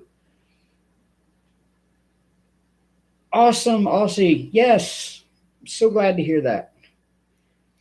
I'm not putting myself down, Helen. I'm really not.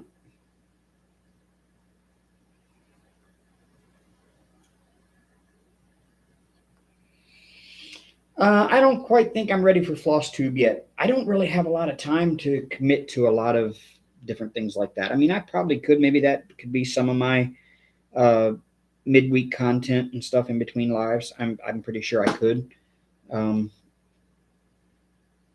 I don't even know what to do in a floss tube. I have to watch some to find out because I'm so new to cross stitching. I just never really. I tried it years ago, like back when I first moved to North Dakota, and I just couldn't get the hang of it and figure it out, and I just gave it up and didn't decided it just wasn't for me. And I got into Zoom here with all of the Zoom friends I have, and a lot of those are stitchers, and they told me that they would convert me over. I didn't believe them. I said, no, nope, you're not going to do it. And here I am.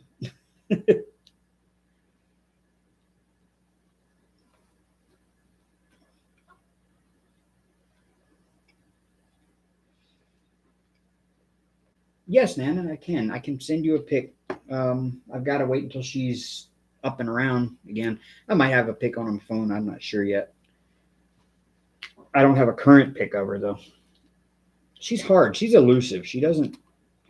She's not a people cat until she's in heat. Hank, what do you want? She's not like this guy here. Yeah, hi. Yeah, you sniffed my finger. Okay. Not yet, Greg. Not yet. Just wait. You hang out and Zoom with us long enough.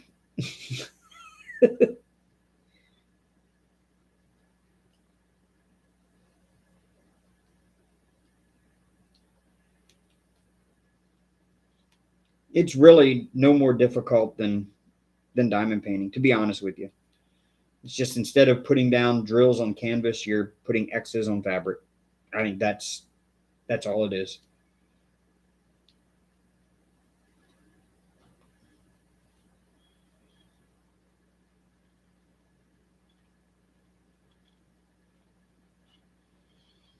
Oh, I'll admit I'm a nerd. I love my Star Wars. I'm not big on Marvel. I saw the first Avatar movie. I haven't seen the second one yet. Um, if you ask me questions about the first movie, I probably couldn't answer anything more than the aliens are blue. Um, but I remember enjoying the movie when I watched it. I may have to go watch it again. But I'm nerd. I like Game of Thrones. I like Star Wars. Um, I was really getting into Stranger Things before I lost my Netflix. I played Minecraft.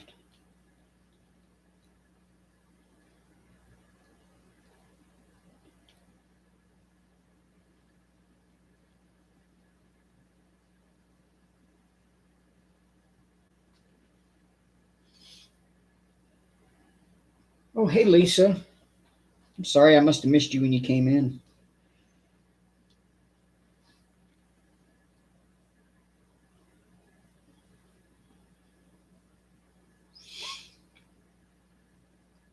Yeah, like that, Karen. See, it's like, there's still that stigma of,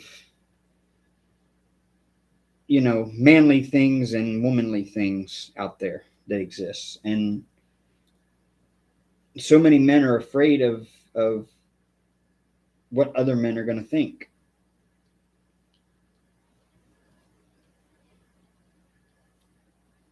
And I just don't really care.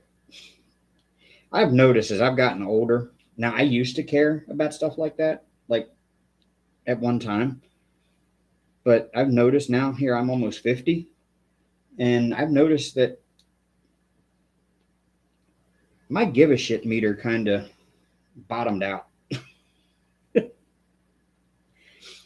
I just really don't anymore. Like, who am I trying to impress?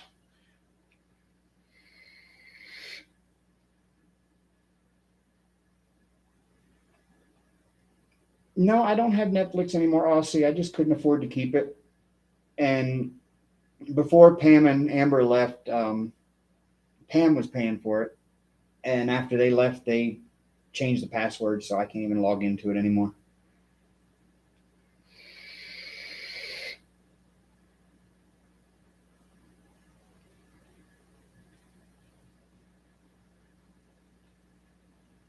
All right. Well, good night, Nana.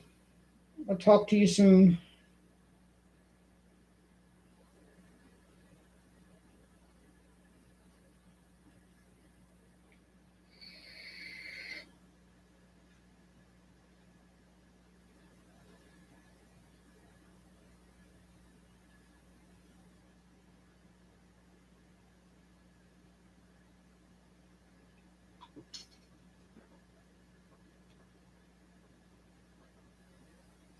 So, yeah, I was mentioning earlier before we got sidetracked, my granddaughter had a cheer competition. She lives up north of Memphis.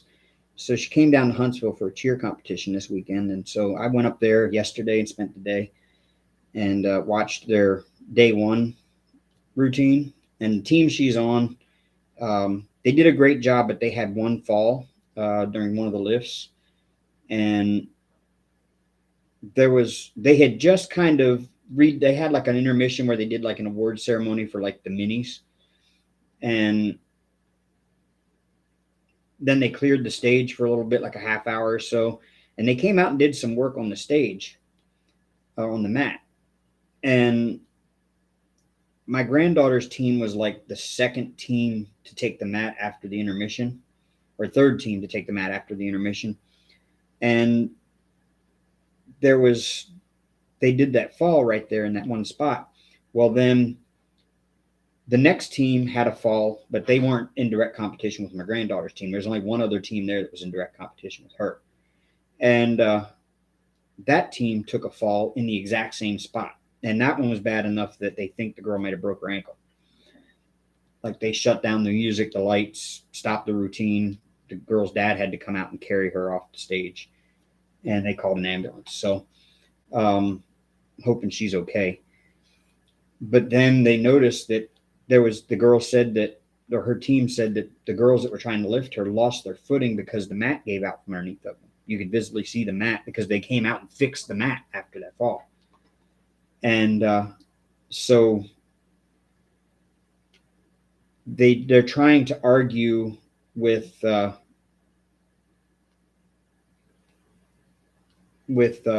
judges, or they at least were going to use it as an excuse with the judges, is, hey, y'all need to like take that mat into account for our scoring. And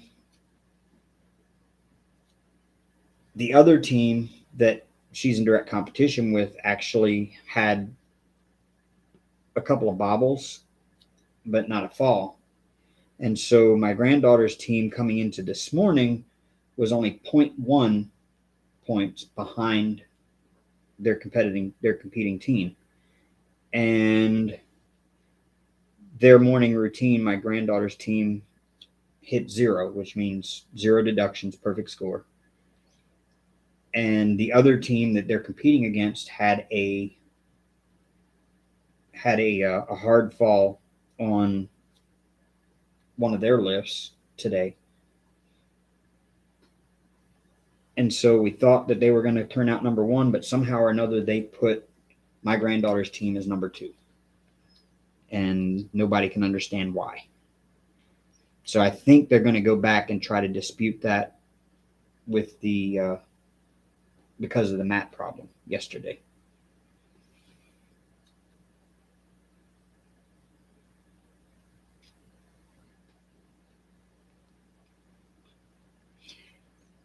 Hey, Butter.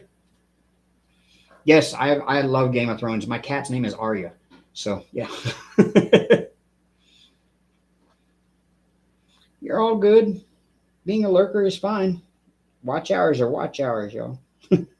I mean, it's always more fun the more people join in the chat, but watch hours are watch hours. You know, if y'all want to work, you work and lurk, go for it. I don't care. I'll sit here and talk to myself all night if I have to. Again, my give a shit meter is pretty much rock bottom at this point. So,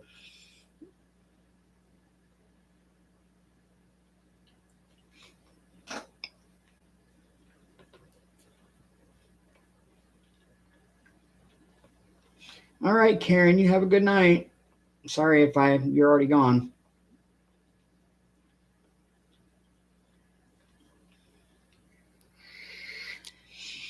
Wait, Jenny Rose, I smurfed you a little bit ago. How come you're not smurfing for me? I clicked add moderator. Oh, there you go. It says you are now. Okay. It said you were before too.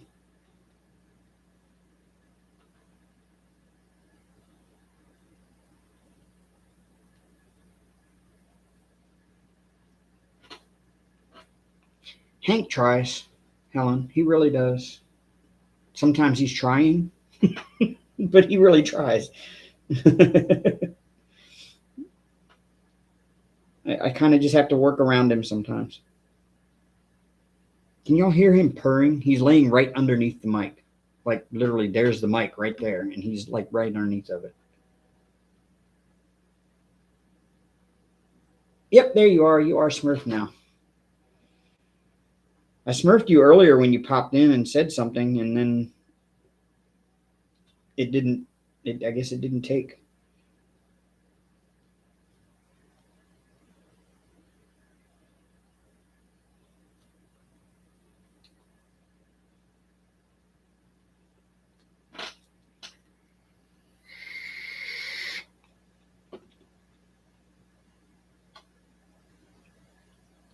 This is my life now, y'all. I sit here like this, and I diamond paint with a cat right where he needs to be.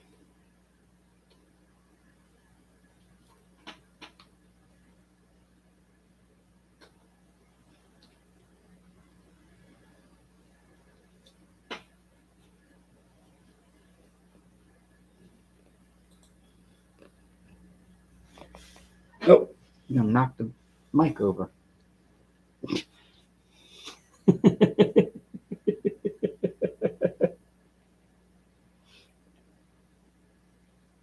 Hi, buddy. He only looks big on camera because the camera is only like 1.5 feet away from him.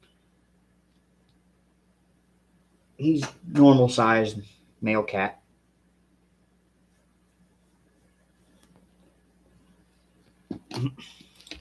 Really? Oh, Hank, you did not.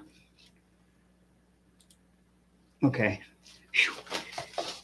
He clicked the mouse with his butt when he laid down, and it minimized Chrome. I thought he closed. Oh, he is very comfortable there. Yeah, he loves how this pad feels, J-Rob. That's exactly it. It has nothing to do with the fact that he has to be right in my face all the time. Oh, thank you, Jenny Rose. Yeah, that is down in the description box, too. Hey, my buddy.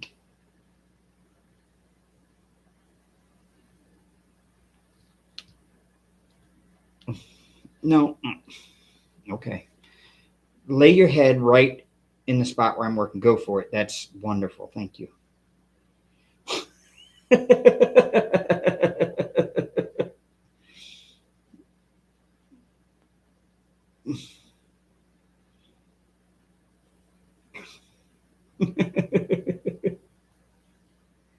Yes, I promise to become more active in my Facebook group.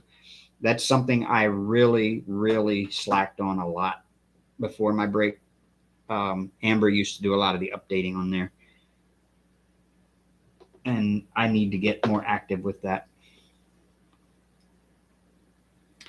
What are you doing? What are you doing? Hmm? What are you doing, buddy? Goodness. Yeah, he's putting it all over it, Helen. He just wants to lay there and be left alone.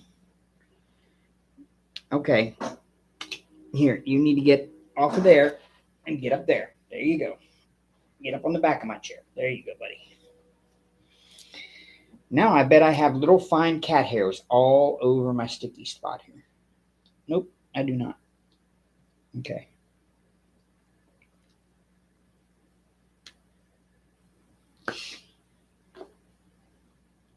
Yes, yes, Terry. You know how it is. I see it all the time with your cat too. Just has to be the center of attention, the star of the show. I always say that about my channel. Like Hank is the star of the show. I'm just the supporting actor.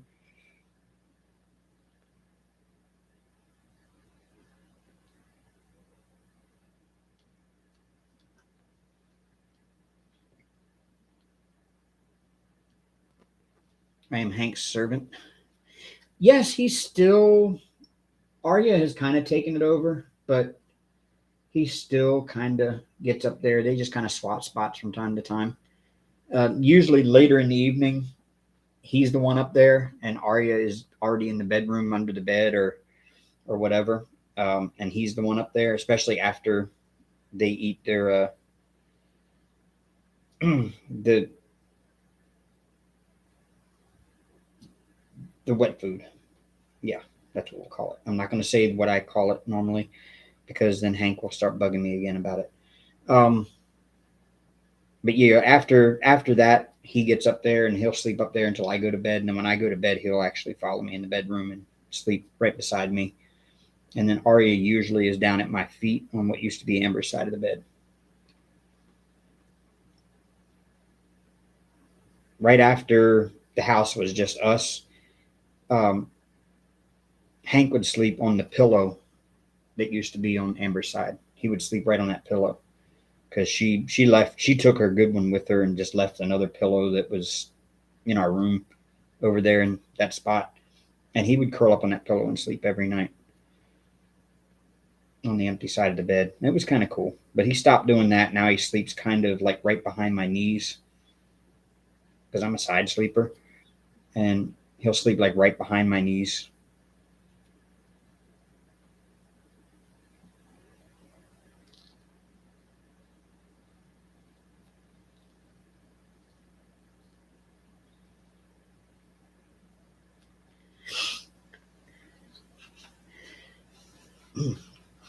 I really need a haircut. Oh, hi Arya, I hear you. I think Arya's getting ready to go into heat again. She's kind of starting to act that way. It's about time. It's been about 4 weeks or so. She goes about every 4 weeks. She goes into heat. So I still need to go get her fixed.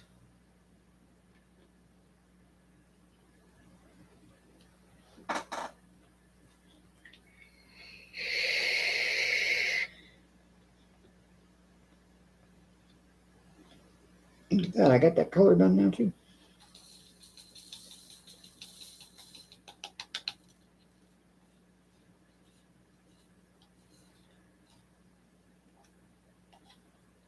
The only thing I don't like about this is the slots are just a hair. I mean, just a hair bit too thin, too close together. My 11-and-a-half-year-old cat sleeps on the pillow next to me, and my 2-year-old sleeps behind my knees while cats are funny. Yes, they are. They're and they're just creatures of habit. I mean, it's so odd. I've noticed that how habitual cats are with their behavior. Like this guy here knows that he gets TREATSs um, every morning when I wake up, and then I usually will try to swing by the house around noonish, and he'll get some then. And then when I get home from work, he gets some. And now Arya's starting to learn that habit too, and they start knowing when it's time. Like they'll come and tell me when it's time, and I don't even realize it because I've lost track of time sitting here working on this or cross stitch or whatever. Um, they'll come and tell me it's time, and I'll look at the clock and go, "Oh yeah, okay, let's go get them." Like as soon as I get done live here, it's going to be time for the food, and Hank will let me know. But yeah, they're just creatures of habit. They always tend to sleep in the same spots at night. And uh, a coworker of mine makes little decorative rugs. I don't know how he makes them. They look kind of almost um, like this one here. They look kind of. You can see all the cat hair on there. They kind of look like that. He makes them. Those were he made two of them as his like first experimental things, and he gave them to me and said, "Here, for your cats." And I brought them home, and Hank took over the zebra striped one, and Arya took over the other one that he brought me home. And that's their little sleeping pads that they sleep on in the middle of the floor here in the living room. You know, they just for whatever reason they're creatures of habit. Hank will get down there on that little zebra striped one, and he'll go to sleep there a lot. Yeah, like clockwork. They've got like these built-in internal clocks that just can't be beat. But it really sucks when we go through the time change every year because when we fall back an hour, now 11 o'clock is happening at 10 o'clock, and Hank gets thrown off by that. Oh, thank you so much, J. Rob. You have a great night. Take care, little man there.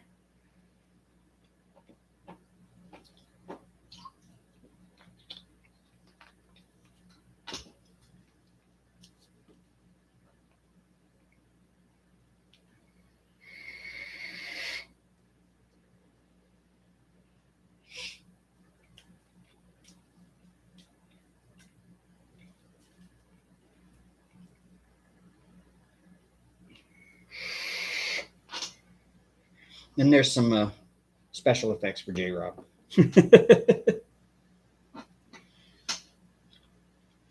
Yes, Lisa, that's what Hank does now. Like the other morning, it was really funny. Was it? Oh, what day was it? I can't remember what day it was. I had to get up for work, and I set my alarm. And when it went off, Hank climbed up there and started like nibbling on my elbow to wake me up. And I shut the alarm off and I laid back to sleep because I have like 5 alarms because I have to have 5 alarms in order to wake up in the mornings.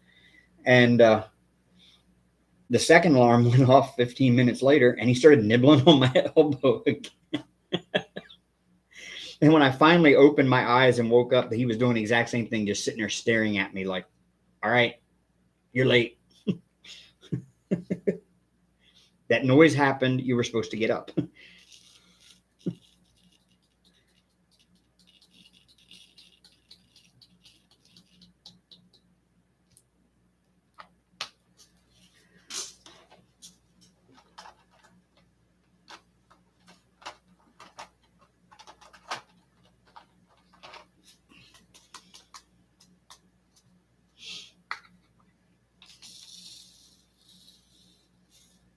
So I wish he would do that every morning and start nibbling my elbow every morning so that, I actually get up on time. That would be a big help, Hank. You could earn your treat every morning.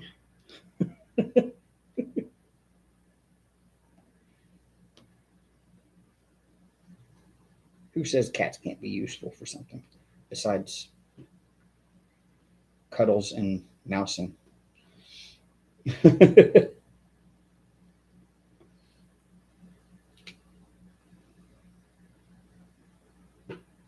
Yes. One of my chihuahuas punches me in the face with his paw.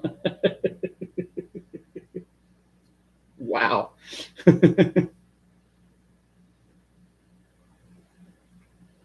Oh, Hank meows at me loudly after I'm finally out of bed. And he's like, he doesn't understand. I have to sit up and figure out where I'm at first before I try to get up and walk anywhere. But as soon as I sit up in the bed, he's already like on the floor trying to head out the door, but he doesn't want to go out until I get up and go out the door with him. And he's meow, meow, meow. And then he will walk all the way to the kitchen where he gets his morning TREATSs. And he will walk right in between my feet the whole way to the kitchen to make sure that I'm not forgetting that he's there. And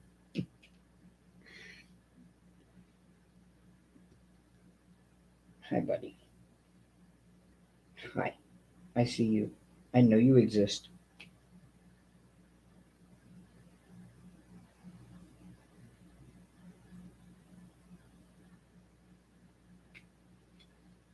Hey, Michelle.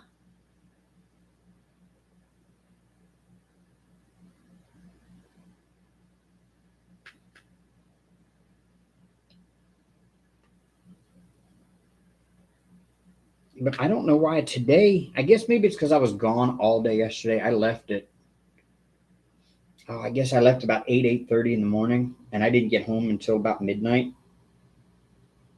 So I think me being gone all day yesterday has caused him to be this clingy today because he has been just like this all day.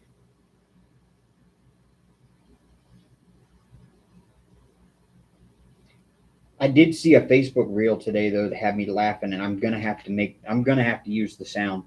It's a song saying, "I can't come to work today. There's a cat in my lap."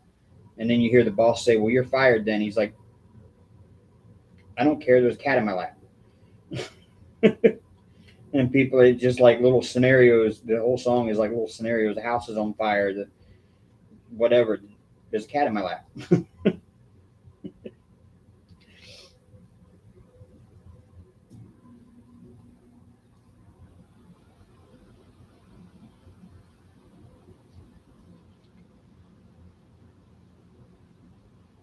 Yeah, that scares me.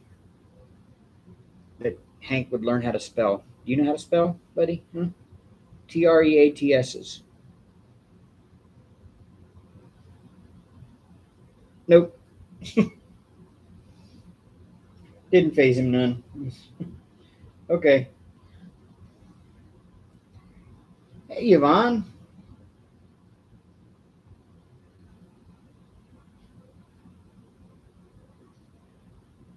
Oh,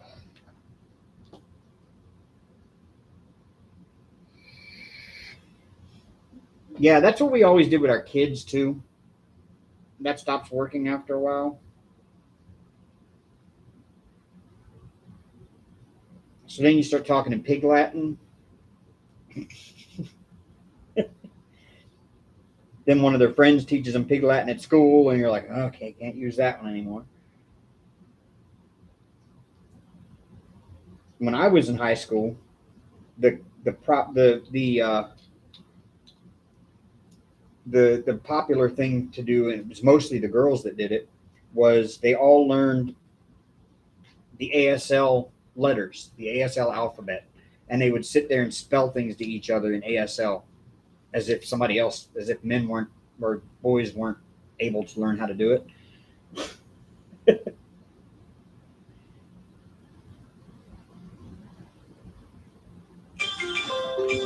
Ooh, ESPN. That scared me.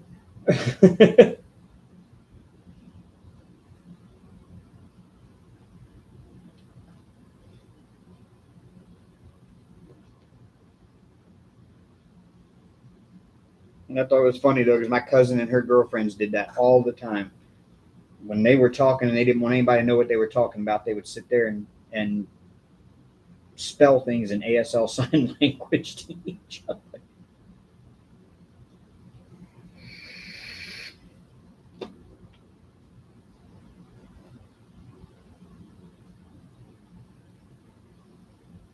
So if you have little small children and you are currently spelling to keep them from understanding what you're saying, just know that there are more things that you can do once the spelling doesn't work anymore. Starts off with Pig Latin, or you could skip directly to the ASL lettering and spell things to one another that way, or just learn ASL in general and just do sign language.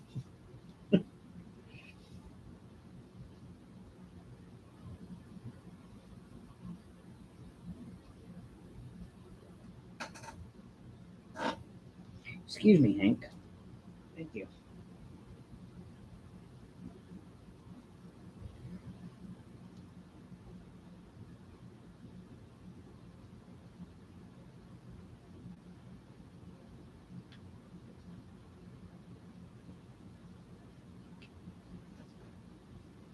Really?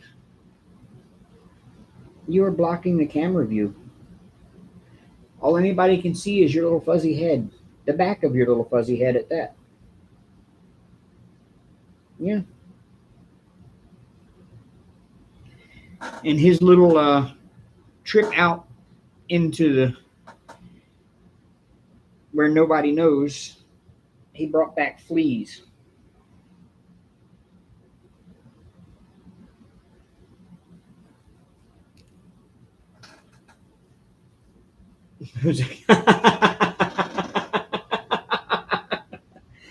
There's Beth.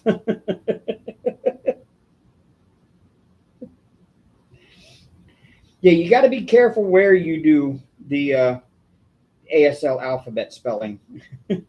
there might be there might be areas where that's you might be sending the wrong signals to the wrong people.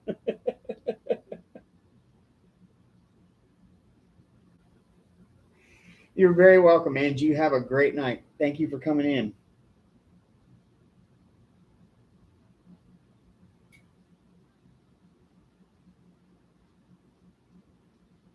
I can imagine the headline on that, though.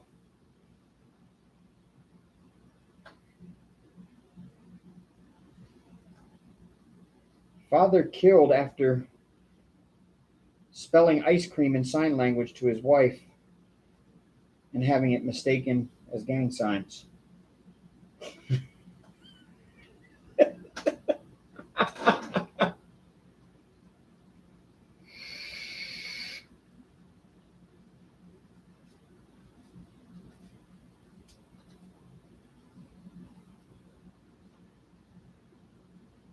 I just, oh, that's sad. But that's the world we live in now.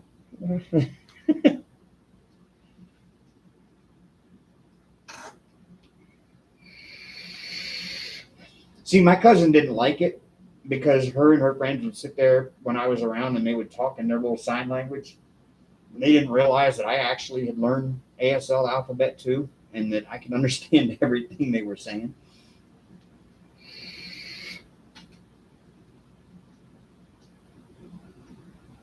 But they were only like 12, 13 years old. So, they weren't thinking logically and critically. They just thought, oh, I'm doing something nobody else knows how to do.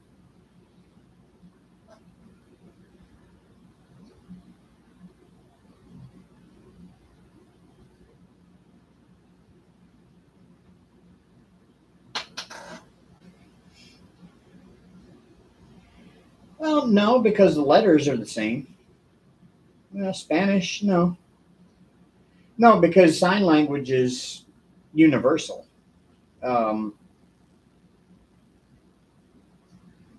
sign language is universal as far as the different, like the way you would say certain words in sign language or certain concepts of words really is what sign language is. It's stringing together a picture so that somebody can see and understand what's being said.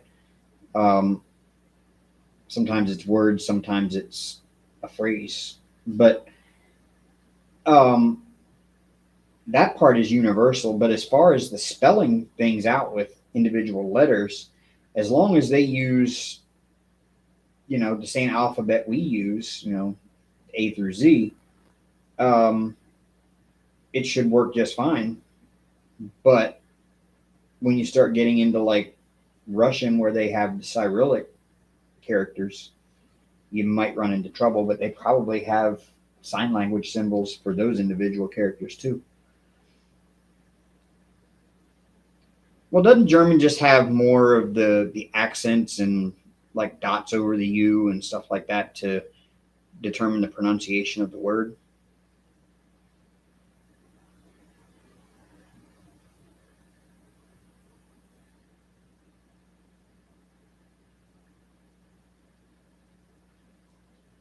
Where if I was to write it without the dots over top of the U, they would still understand what I was saying. I mean, I'm guessing there. I don't know German, so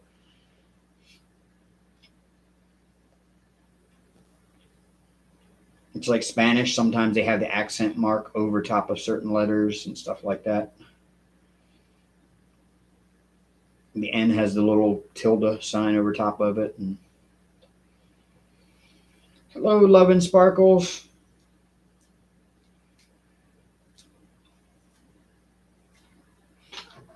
Like I said, I don't really know. I mean, I learned some Spanish in high school, but not enough to even converse with somebody, let alone know the difference between letters and what those little symbols mean over top of the letters.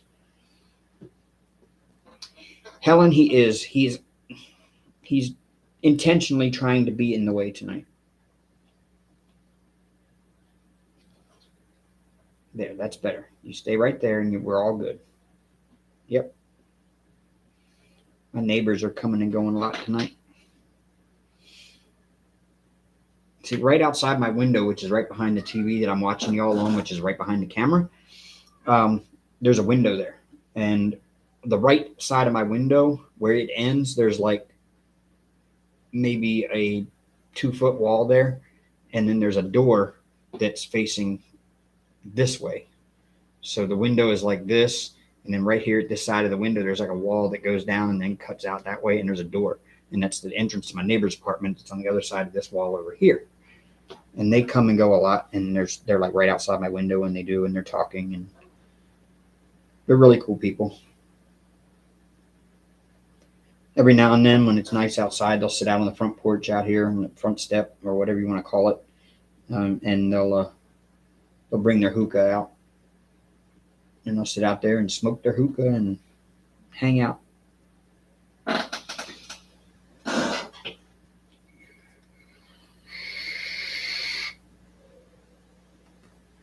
Oh, okay, Beth. I didn't. Maybe there's a special symbol. Maybe there's also a German version of the ASL alphabet. I don't know. Hello, little Miss Pris. Thank you. I've missed being on. I'm glad to be back. Kind of still getting in the swing of things here. This is only my second live since I came back, so trying to pick up where I left off, but it's like starting all over again sometimes is what it feels like. Pretty soon I'll get back in the saddle again and I'll be doing great. I was actually considering, because I've noticed that after about 2 hours, my viewership drops off pretty considerably. And the chat usually starts slowing down a lot after the 2-hour mark. I was actually kind of considering going back to a 2-hour format, but I haven't fully made that decision yet. I don't know. We'll just play it by ear here as we go and see how it works.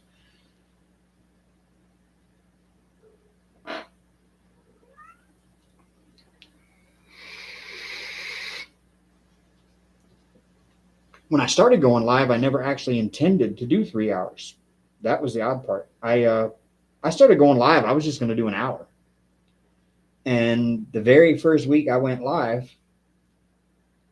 the chat was going. Everybody was having a good time. And before I knew it, it was reaching the 2-hour mark. And I had something I had to go do that evening. So it was like, okay, I've got to get off of here because, I've got something I've got to go do tonight. And I got off after 2 hours. And the next week I got to the 2-hour mark and everything was still going really good and everybody was chatting and it was a great time. And so I just said, you know what, I'll just keep going. And I went to 3 hours and everything was great. And after that, I kind of just started going 3 hours every weekend. But I started noticing, even before my break, I started noticing that from hour 2 to hour 3, things slowed down considerably. And there was a lot less activity in the chat. There was a lot less viewership because I can see how many are viewing. Like there's 20 of y'all in here now, which there's been anywhere from 20 to 30 all evening. So nothing has really slowed down there a whole lot. We're about 8 behind where we were at our highest. And there's 21, so we're only 7 behind where we were at our highest. So I'm just going to keep monitoring that for a few weeks and see how that works. And then I may just, if it starts trending to where the third hour is slower, I may start cutting it at 2 hours. I don't know yet.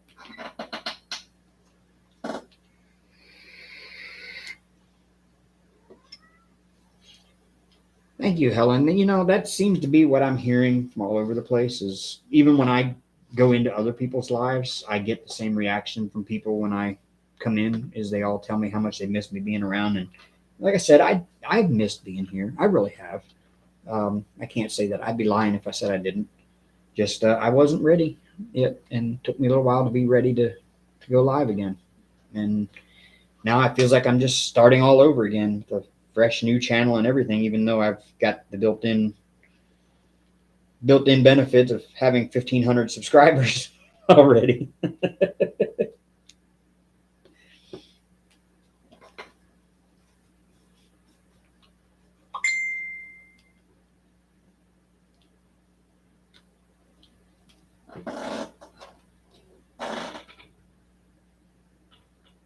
I got a ding. Hold on here, checking my ding.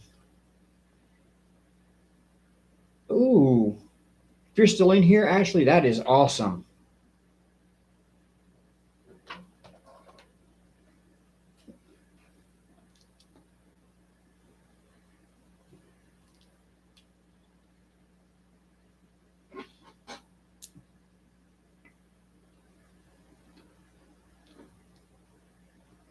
Ashley just showed off a pink poodle here that was in here earlier. Just showed off something in the group chat I'm in that she's been working on.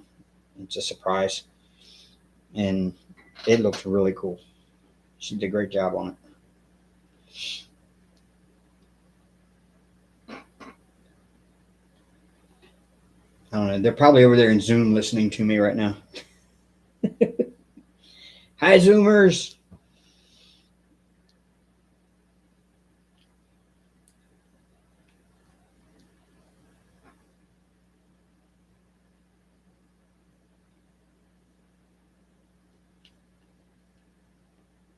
And it's good seeing a lot of the old names coming back too.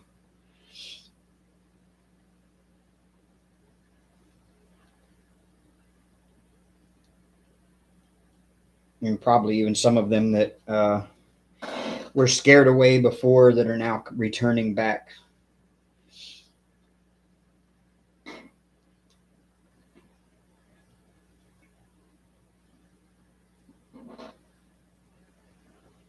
We will never tell. Ha ha ha ha.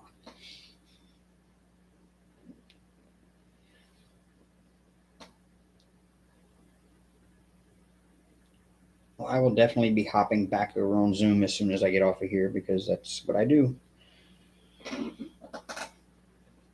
And this chair needs oiling, Hank. You know, you could do that during the day when I'm not here. Yeah, you can help me out around here, buddy. I could use the help.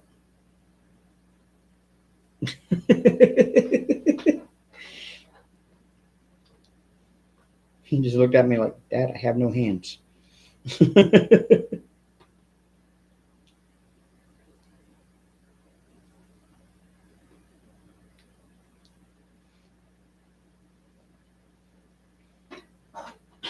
Oh, Beth, the funny thing today, I looked at when I first logged into YouTube to get my live set up earlier.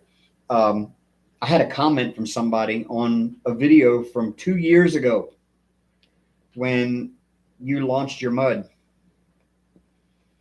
And I did a unboxing and review on it. And I got to looking at it, and I was telling them how long it lasts and how good it is, because she was brand new to diamond painting, the commenter was, and said that, they'd never used any other kind of mud but what came in the kits, or something like that, I think. Something to that extent. And I was started telling them how long it lasts, and then I had to use the example of, I'm still working off of the little container that I did in that video. I was like, this stuff lasts a long time. You won't go through it real fast.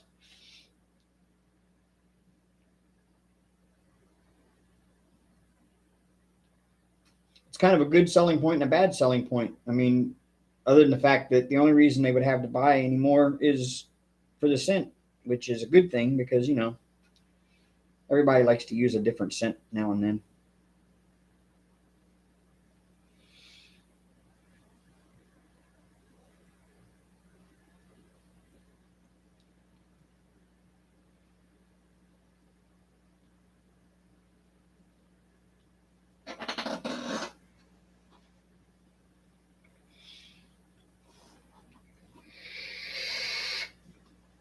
But if y'all don't know, Beth Dare makes this Not Your Mama's Mud.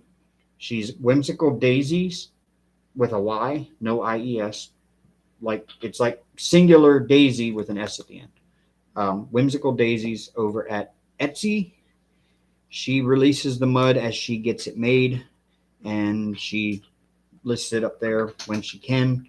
And so you need to go there, follow her shop, and enable notifications so that you are notified when she uploads a new batch, because you better be quick, because it goes very quickly when she puts a new batch out. So you need to jump on that as soon as you possibly can.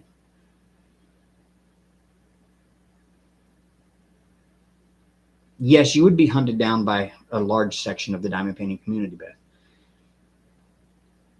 And because you are so publicly out there with us, a lot of people know which area of the country you live in.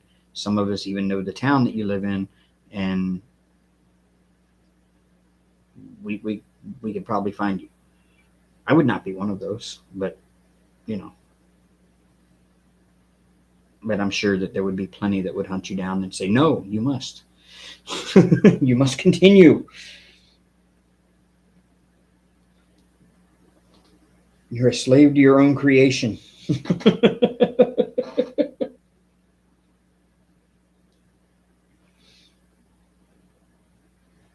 Now, Beth, I know this community is very supportive, and if you said you needed to stop for whatever reason, they would either offer to help you, or they would give you full blessing and thank you for what you did provide for the time that you did. Yeah, some do. I don't know that I even have it anymore, but I could just order some mud and get it, I'm sure. Thank you, Jenny Rose, for putting that up there.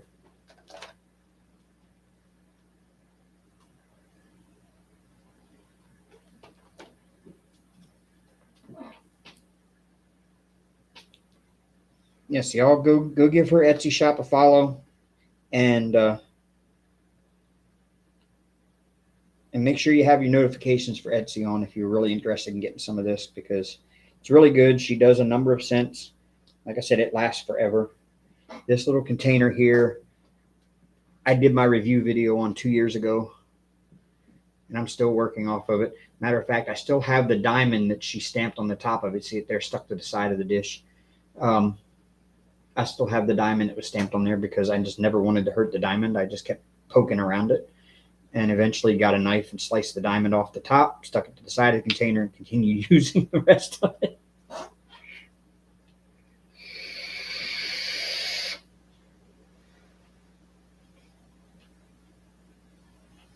But yeah, y'all do have to be patient with her, because she's doing this on her own, out of her home, when she's able to, and some nights she's just not able to do it.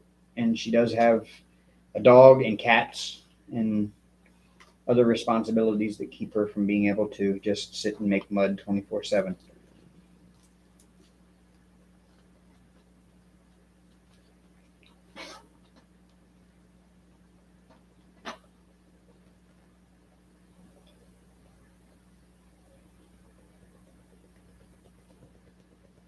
Really, Hank? Really? Hi, buddy, I know. You stay over there. Yeah, I know. You stay over there. Yeah.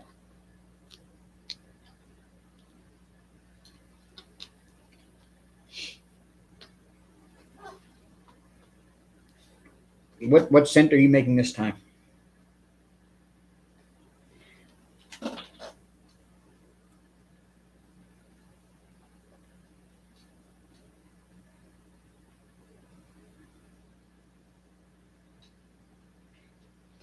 I know you didn't like it because I remember you complaining to me about it one day when you were making the honeysuckle batch. But I would love to have a honeysuckle scented wax. I love the scent and the smell of honeysuckle. In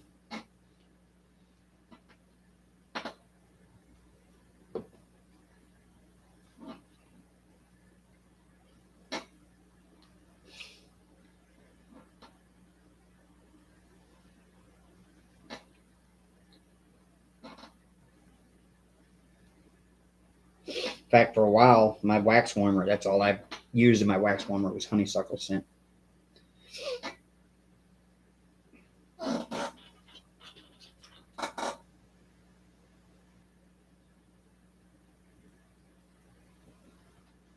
But I grew up, the old house I grew up in out in the country, um, we had wild honeysuckle growing everywhere around that house. So in the springtime, when that stuff started blooming, the whole air around my house growing up was just smelled like honeysuckle outside when you went out. It smelled so nice. Just kind of brings up memories of my childhood. Oh, awesome. Sweet bee, that's honeysuckle? Or is that clover?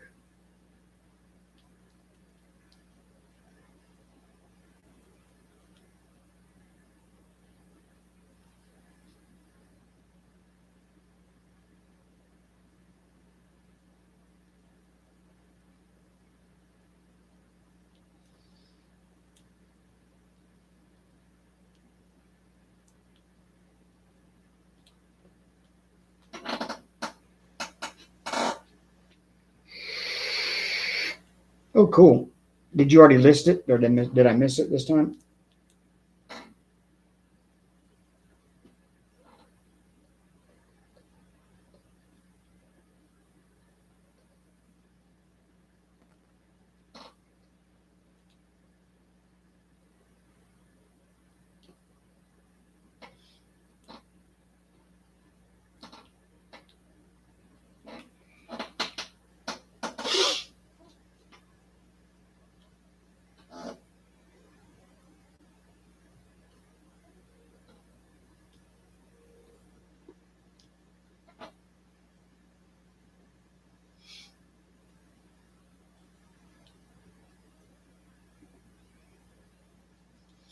Okay.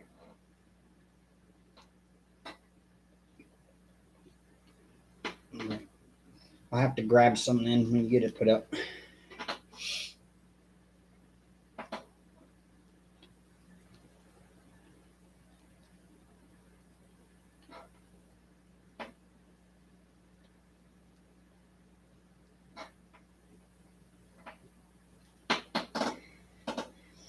I'm guessing warm fuzzies is a peach.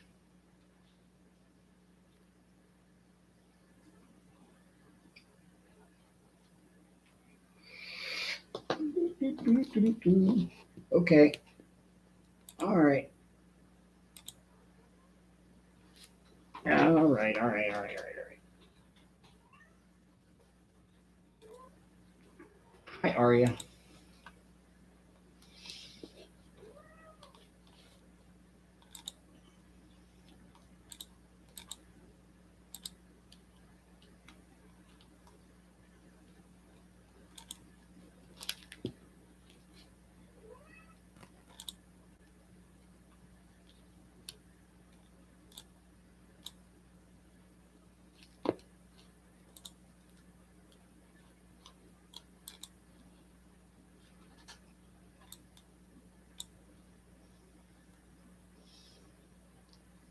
No, Hank.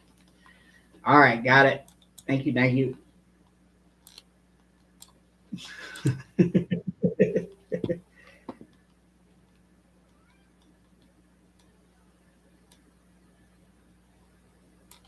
Oh, look, I got members to approve.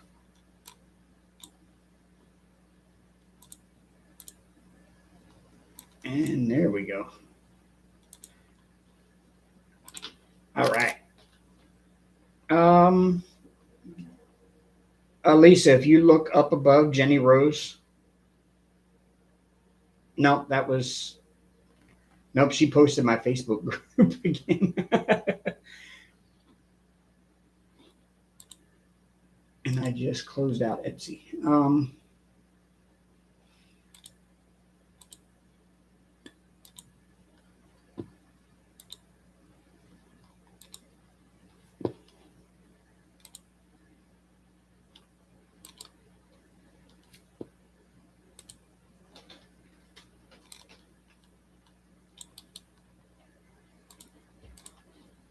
Here we go. Paste and enter. There you go. Oh, you're welcome, Lisa. Figured I might as well do it while I had the browser open over there. There's Ashley. Good job on that surprise there, Ashley.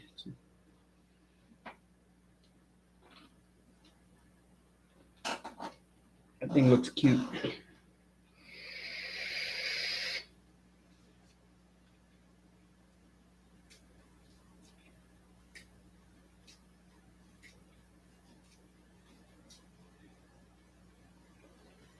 Yeah, you're welcome, Lisa.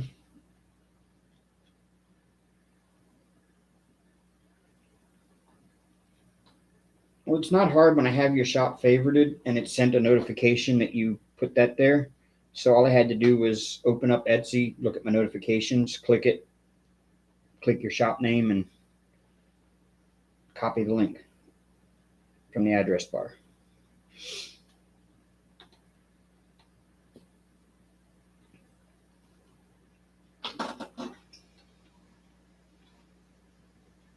Oh, I got you.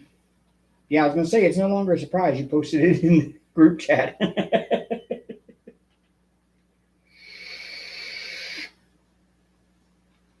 Still cute.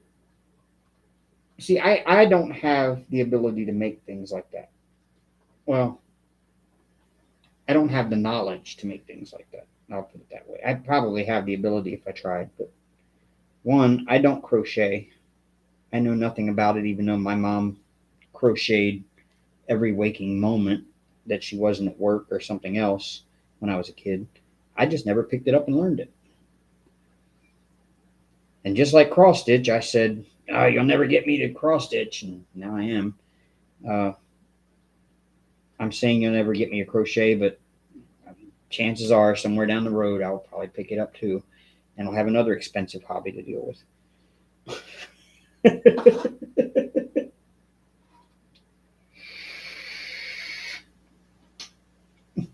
Oh yeah, Brian. Was Brian even in here tonight, or does he fall asleep in Zoom already? I don't remember seeing his name pop up in here tonight.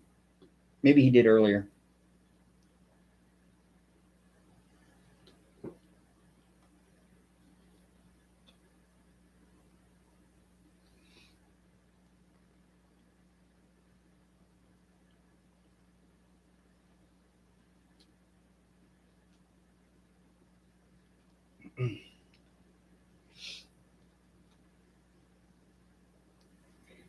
Um, Beth, if I had the funds to go to the retreat, I would be glad to.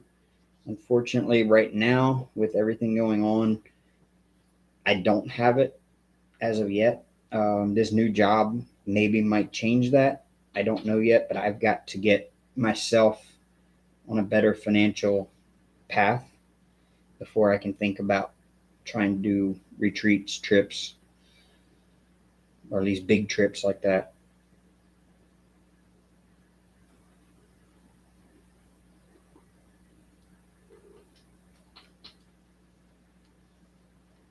I mean, I had to have a friend of mine pay my rent and electric because I couldn't even afford it this month. Kind of sucks when you work 8 hours a day every day. Well, I wasn't even working 8 hours a day because they cut my hours to 2 days a week. I was getting like 5.5 hours, but that's because all the students were gone. But when you work and you feel like you're working every day, which I am, I don't miss time for hardly anything. And your paycheck isn't even one paycheck is barely enough to cover your car payment. Not to mention your rent, which is, 3 times the high size of your car payment, and your electric, which lately has gone ridiculously high because Alabama Power has decided they wanted to raise the rates yet again to where the average consumer will now be paying $200 more a year for electric. It gets to be ridiculous, and you feel like you're working for nothing.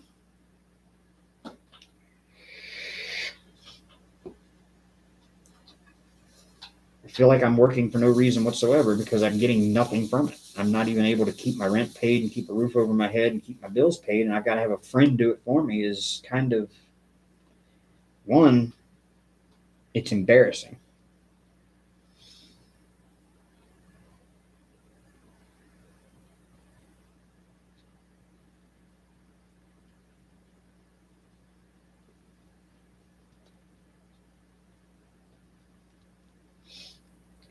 But that's the struggle when you're only working on one income, and everything here was based upon two incomes. Hank, really? That fell exactly in a spot of another drill, like literally exactly where another drill should have been, a different color. But it was centered on the symbol and everything perfectly.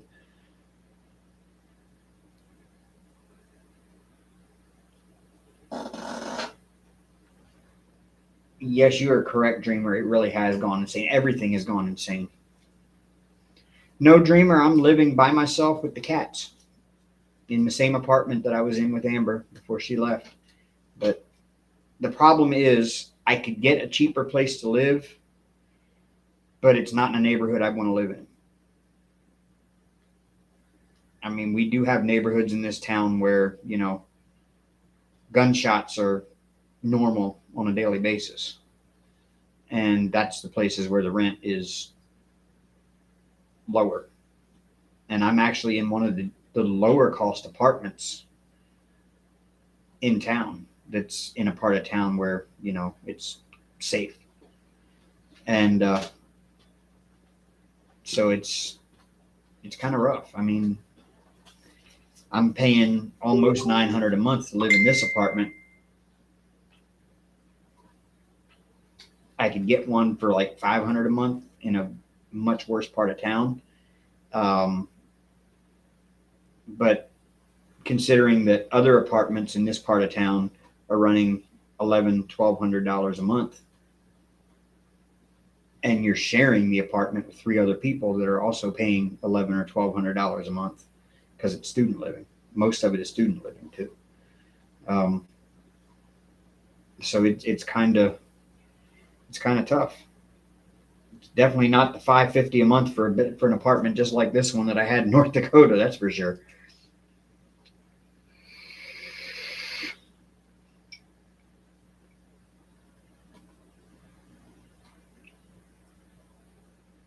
No, I don't, Beth. I don't understand how people can do that. I was just watching a Facebook reel the other day, and this guy, I think I sent that to you, as a matter of fact. I was like, this chick is cute and frightening all at the same time. Um, she was, it was a guy that walks up on the street and just asks people how much do they pay for rent in their city they're in, and if he can tour their apartment, and they usually give him a tour of the apartment. And it's like a little short Facebook reel. And this girl was in New York City, and she goes, I pay $3,000 a month rent for this apartment in New York City. And I'm like, how do you pay $3,000 a month in rent? What kind of job do you have that you pay $3,000 a month rent for this apartment? And it's a tiny little apartment. And I'm just like, how? It doesn't make sense. It doesn't compute.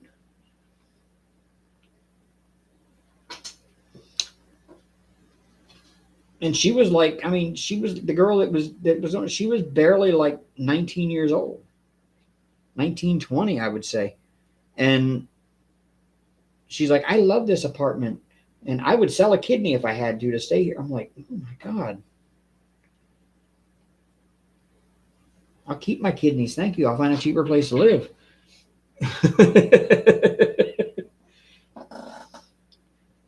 My husband works 2 jobs. At one point, it was 2 full times. Now it's just 12 plus 5 days a week, and still weekends part time. See, that's what I'm thinking. Is I don't really want to work on weekends, and I know want to and have to are two different things. The job I'm taking has overtime sometimes, very rarely. He said, "Do we ask if you want to work on a Saturday, but it's voluntary if you want to, if you're asked." Um, I might do it at that point as long as it's not a regular thing.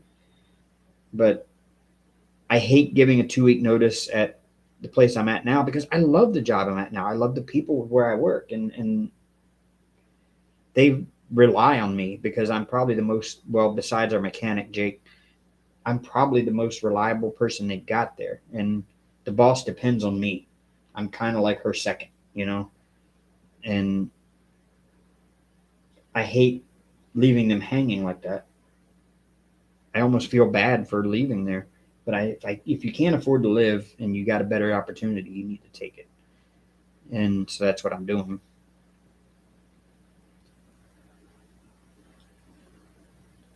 And somebody said, well, maybe you can still work there on weekends. Well, I could, but then that takes away my weekends.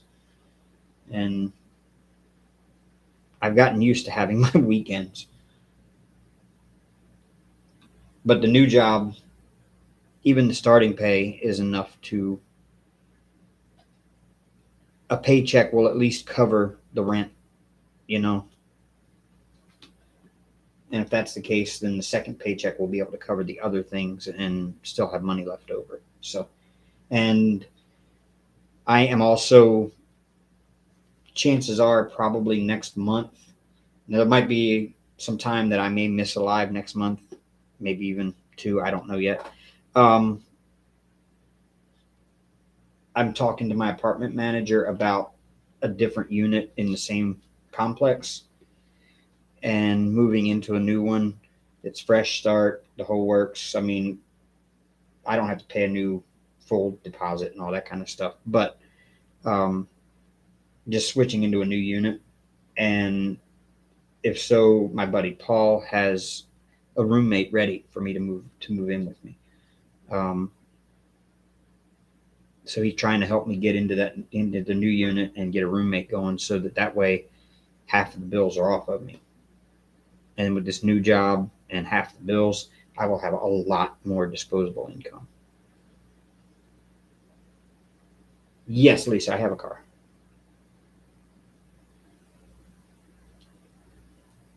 I'm still making payments on it, but I have a car. And right now we're working out how to turn this car back over to the dealership because I'm paying more for it than what it's worth. I bought it from a buy here, pay here lot. Um, Paying a lot more for it than what it's worth. And on top of that, it's a V8 gas hog. And a full tank of gas right now costs me $60 to fill it up. And it doesn't last all that long. So we're looking at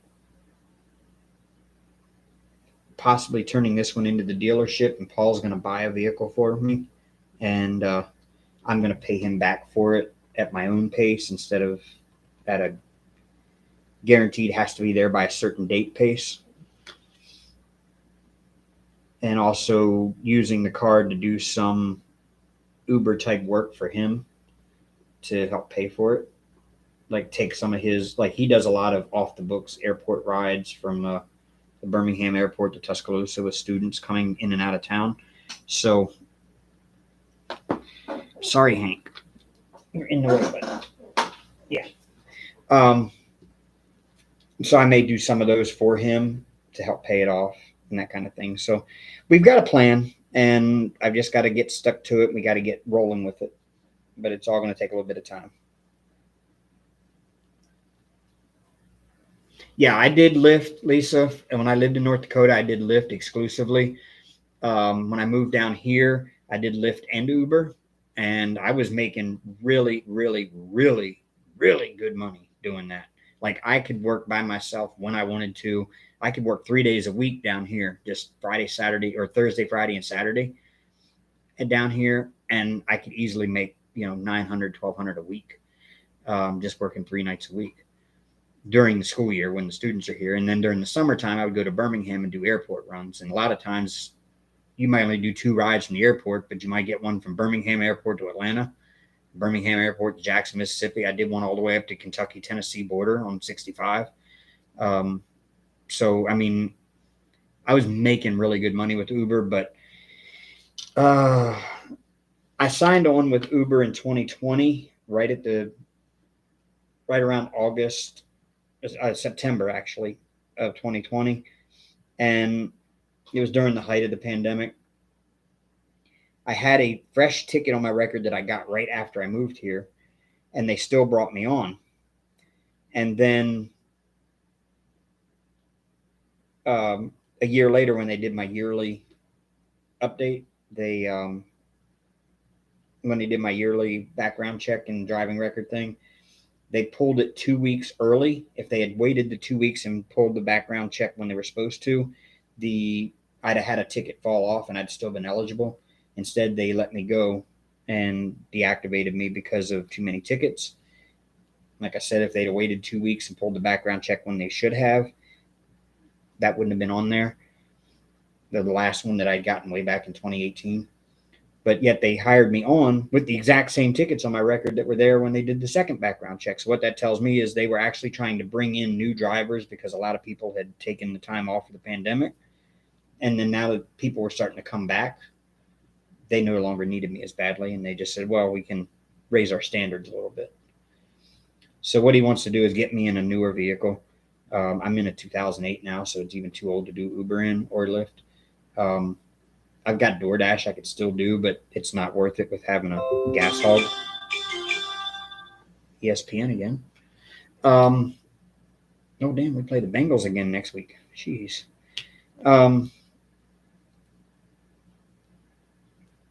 But it's a gas hog, so, and you don't make enough money on DoorDash because last time I tried it, they were sending me like 15 miles on a food run for like $5. And no, that ain't worth it. Not when you're driving a V8 that uses more than $5 worth of gas in that one trip.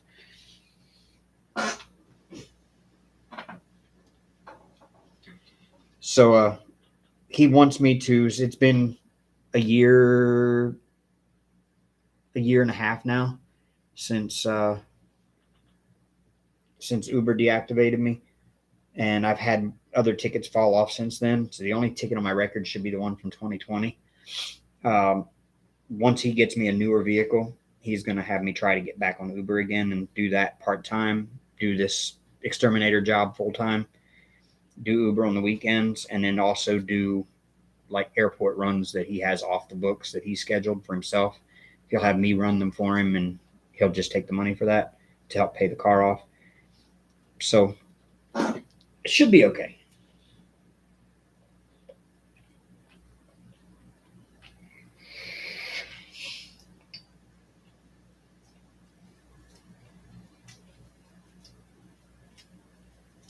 Yeah, Lisa, Uber was the one that deactivated me. Lyft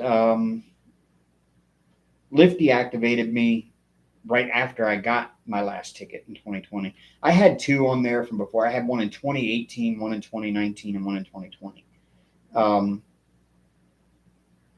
When 2021 came around, September 8th, 2021 is when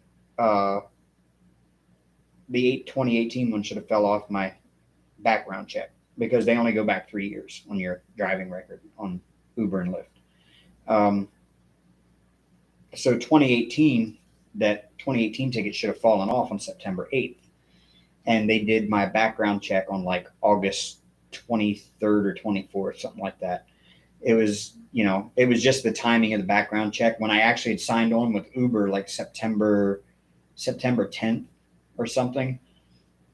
And if they'd have waited and done the annual background check right at the time that I was due for it, then that September 8th ticket wouldn't have been there anymore from 2018. And I'd have fell right within their qualifications still. And I'd been driving.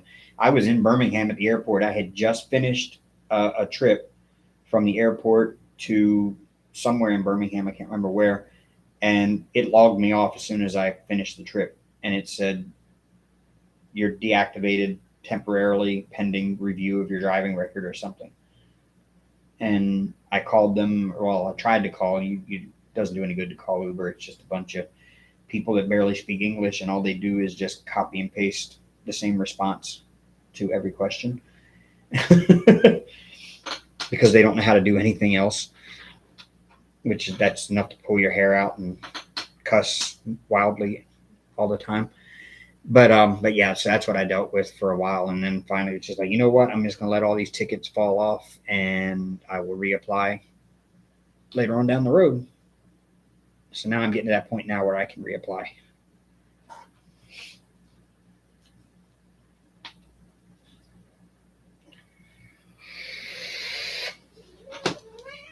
Hey, stop. I think Hank's trying to tell me something. Oh, it's because it is getting close to 11 o'clock. Yay. Time for food. Huh. Yeah, it's good food time. Okay, buddy. He's sitting here staring at me on the floor, meowing and purring. So it is time for them to get good food, y'all. I started out with Uber and drove with them for 9 months, turned off their app and went to Lyft. I've been with Lyft for almost 6 years. I hate Uber. See, I make more money on Uber. It all depends on your location. Like here, all these college kids use Uber. In North Dakota, all of them use Lyft because Lyft was cheaper. Here, both of them are the same price, but there's more Uber drivers than there are Lyft drivers. And so all the students use Uber because it takes them forever to get a Lyft ride. So it's just knowing your market and which one is more popular and all that. But that's the only reason I really kind of stopped using Lyft when I got here. And then Lyft, right after I got that ticket, Lyft deactivated me right away. And so the only thing I had was Uber. And so I just did that and I really enjoyed it. And like I said, I was making like $900, $1,200 a week, especially on home games at the University of Alabama. Yeah. I made $900 in a day right here on one of our home games.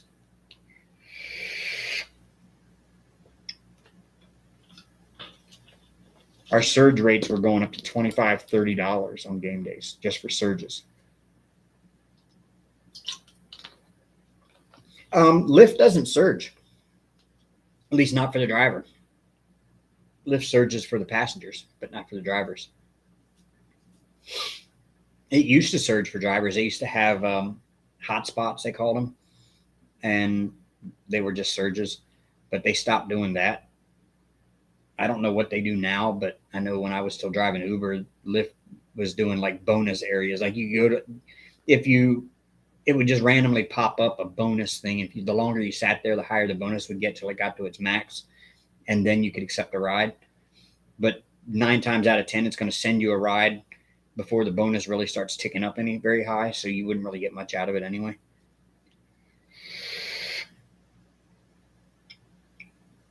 Yeah, the streaks. Yeah, now I took advantage of the streaks in Grand Forks when I lived up there because that was the University of North Dakota, and none of your trips were really long trips. Like most of them were like quick 2, 3, 4, 5-minute trips from the campus to the strip downtown where they all went to drink, and then from the drinking spot back to campus. So it was like little short trips back and forth, and we get those 3 trip streaks where every third trip you got like a $12 bonus, or every third trip you got like a $9 bonus. And I could easily run like 4 streaks in the short time that they gave you to do it in. It's like they would say from 9 p.m. till midnight, or what was it? No, it was 12 a.m. to 2 a.m. every third trip is a $9 bonus. Every third trip completed. And as long as you picked it up before, as long as you picked that third trip up before the time ran out, you didn't have to drop off before. And so it was like I could do 3 or 4 of those streaks between 12 and 2. And that I would get, $9 bonus for every third trip. And it was like, that was awesome. Thank you, Jenny Rose. Yes, let's get back in that algorithm. I want to start seeing big numbers here again. My averages are down. Like before I took my break, I was up to like 40 some people alive. And tonight I've averaged right around between 20 and 30. So we need to hit that like button. If you haven't subscribed already, you know where to do so. Right down there below the video, hit that subscribe button. Turn that bell on so you know when I'm going live, when I upload a new video, which I'm going to start doing that soon. I'm about to start filming midweek stuff, simply because that's what you're supposed to do on YouTube. And I've not been doing that very well. But you know that I will be live every Sunday night. If not, it will be in my community tab. I will put a notice up there in my community tab to let you know that I will not be live. So that's why I say turn on the bell, so that way you can be notified when I update my community tab as well. And I'm going to go give these cats food because they're over here meowing at me and screaming at me that Dad, it's time to eat. And I'm reaching that 3-hour mark anyway. So I will see you all next Sunday. Hopefully I'll get something uploaded this week.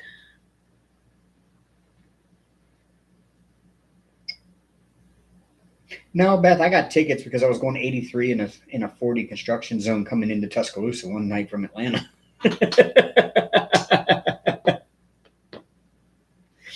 And then I handed the cop a loaded vehicle or a loaded weapon.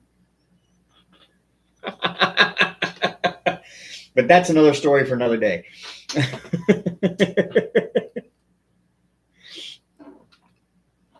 So, all right, y'all. You have a great night. Have a great week. If I don't see you again before next Sunday.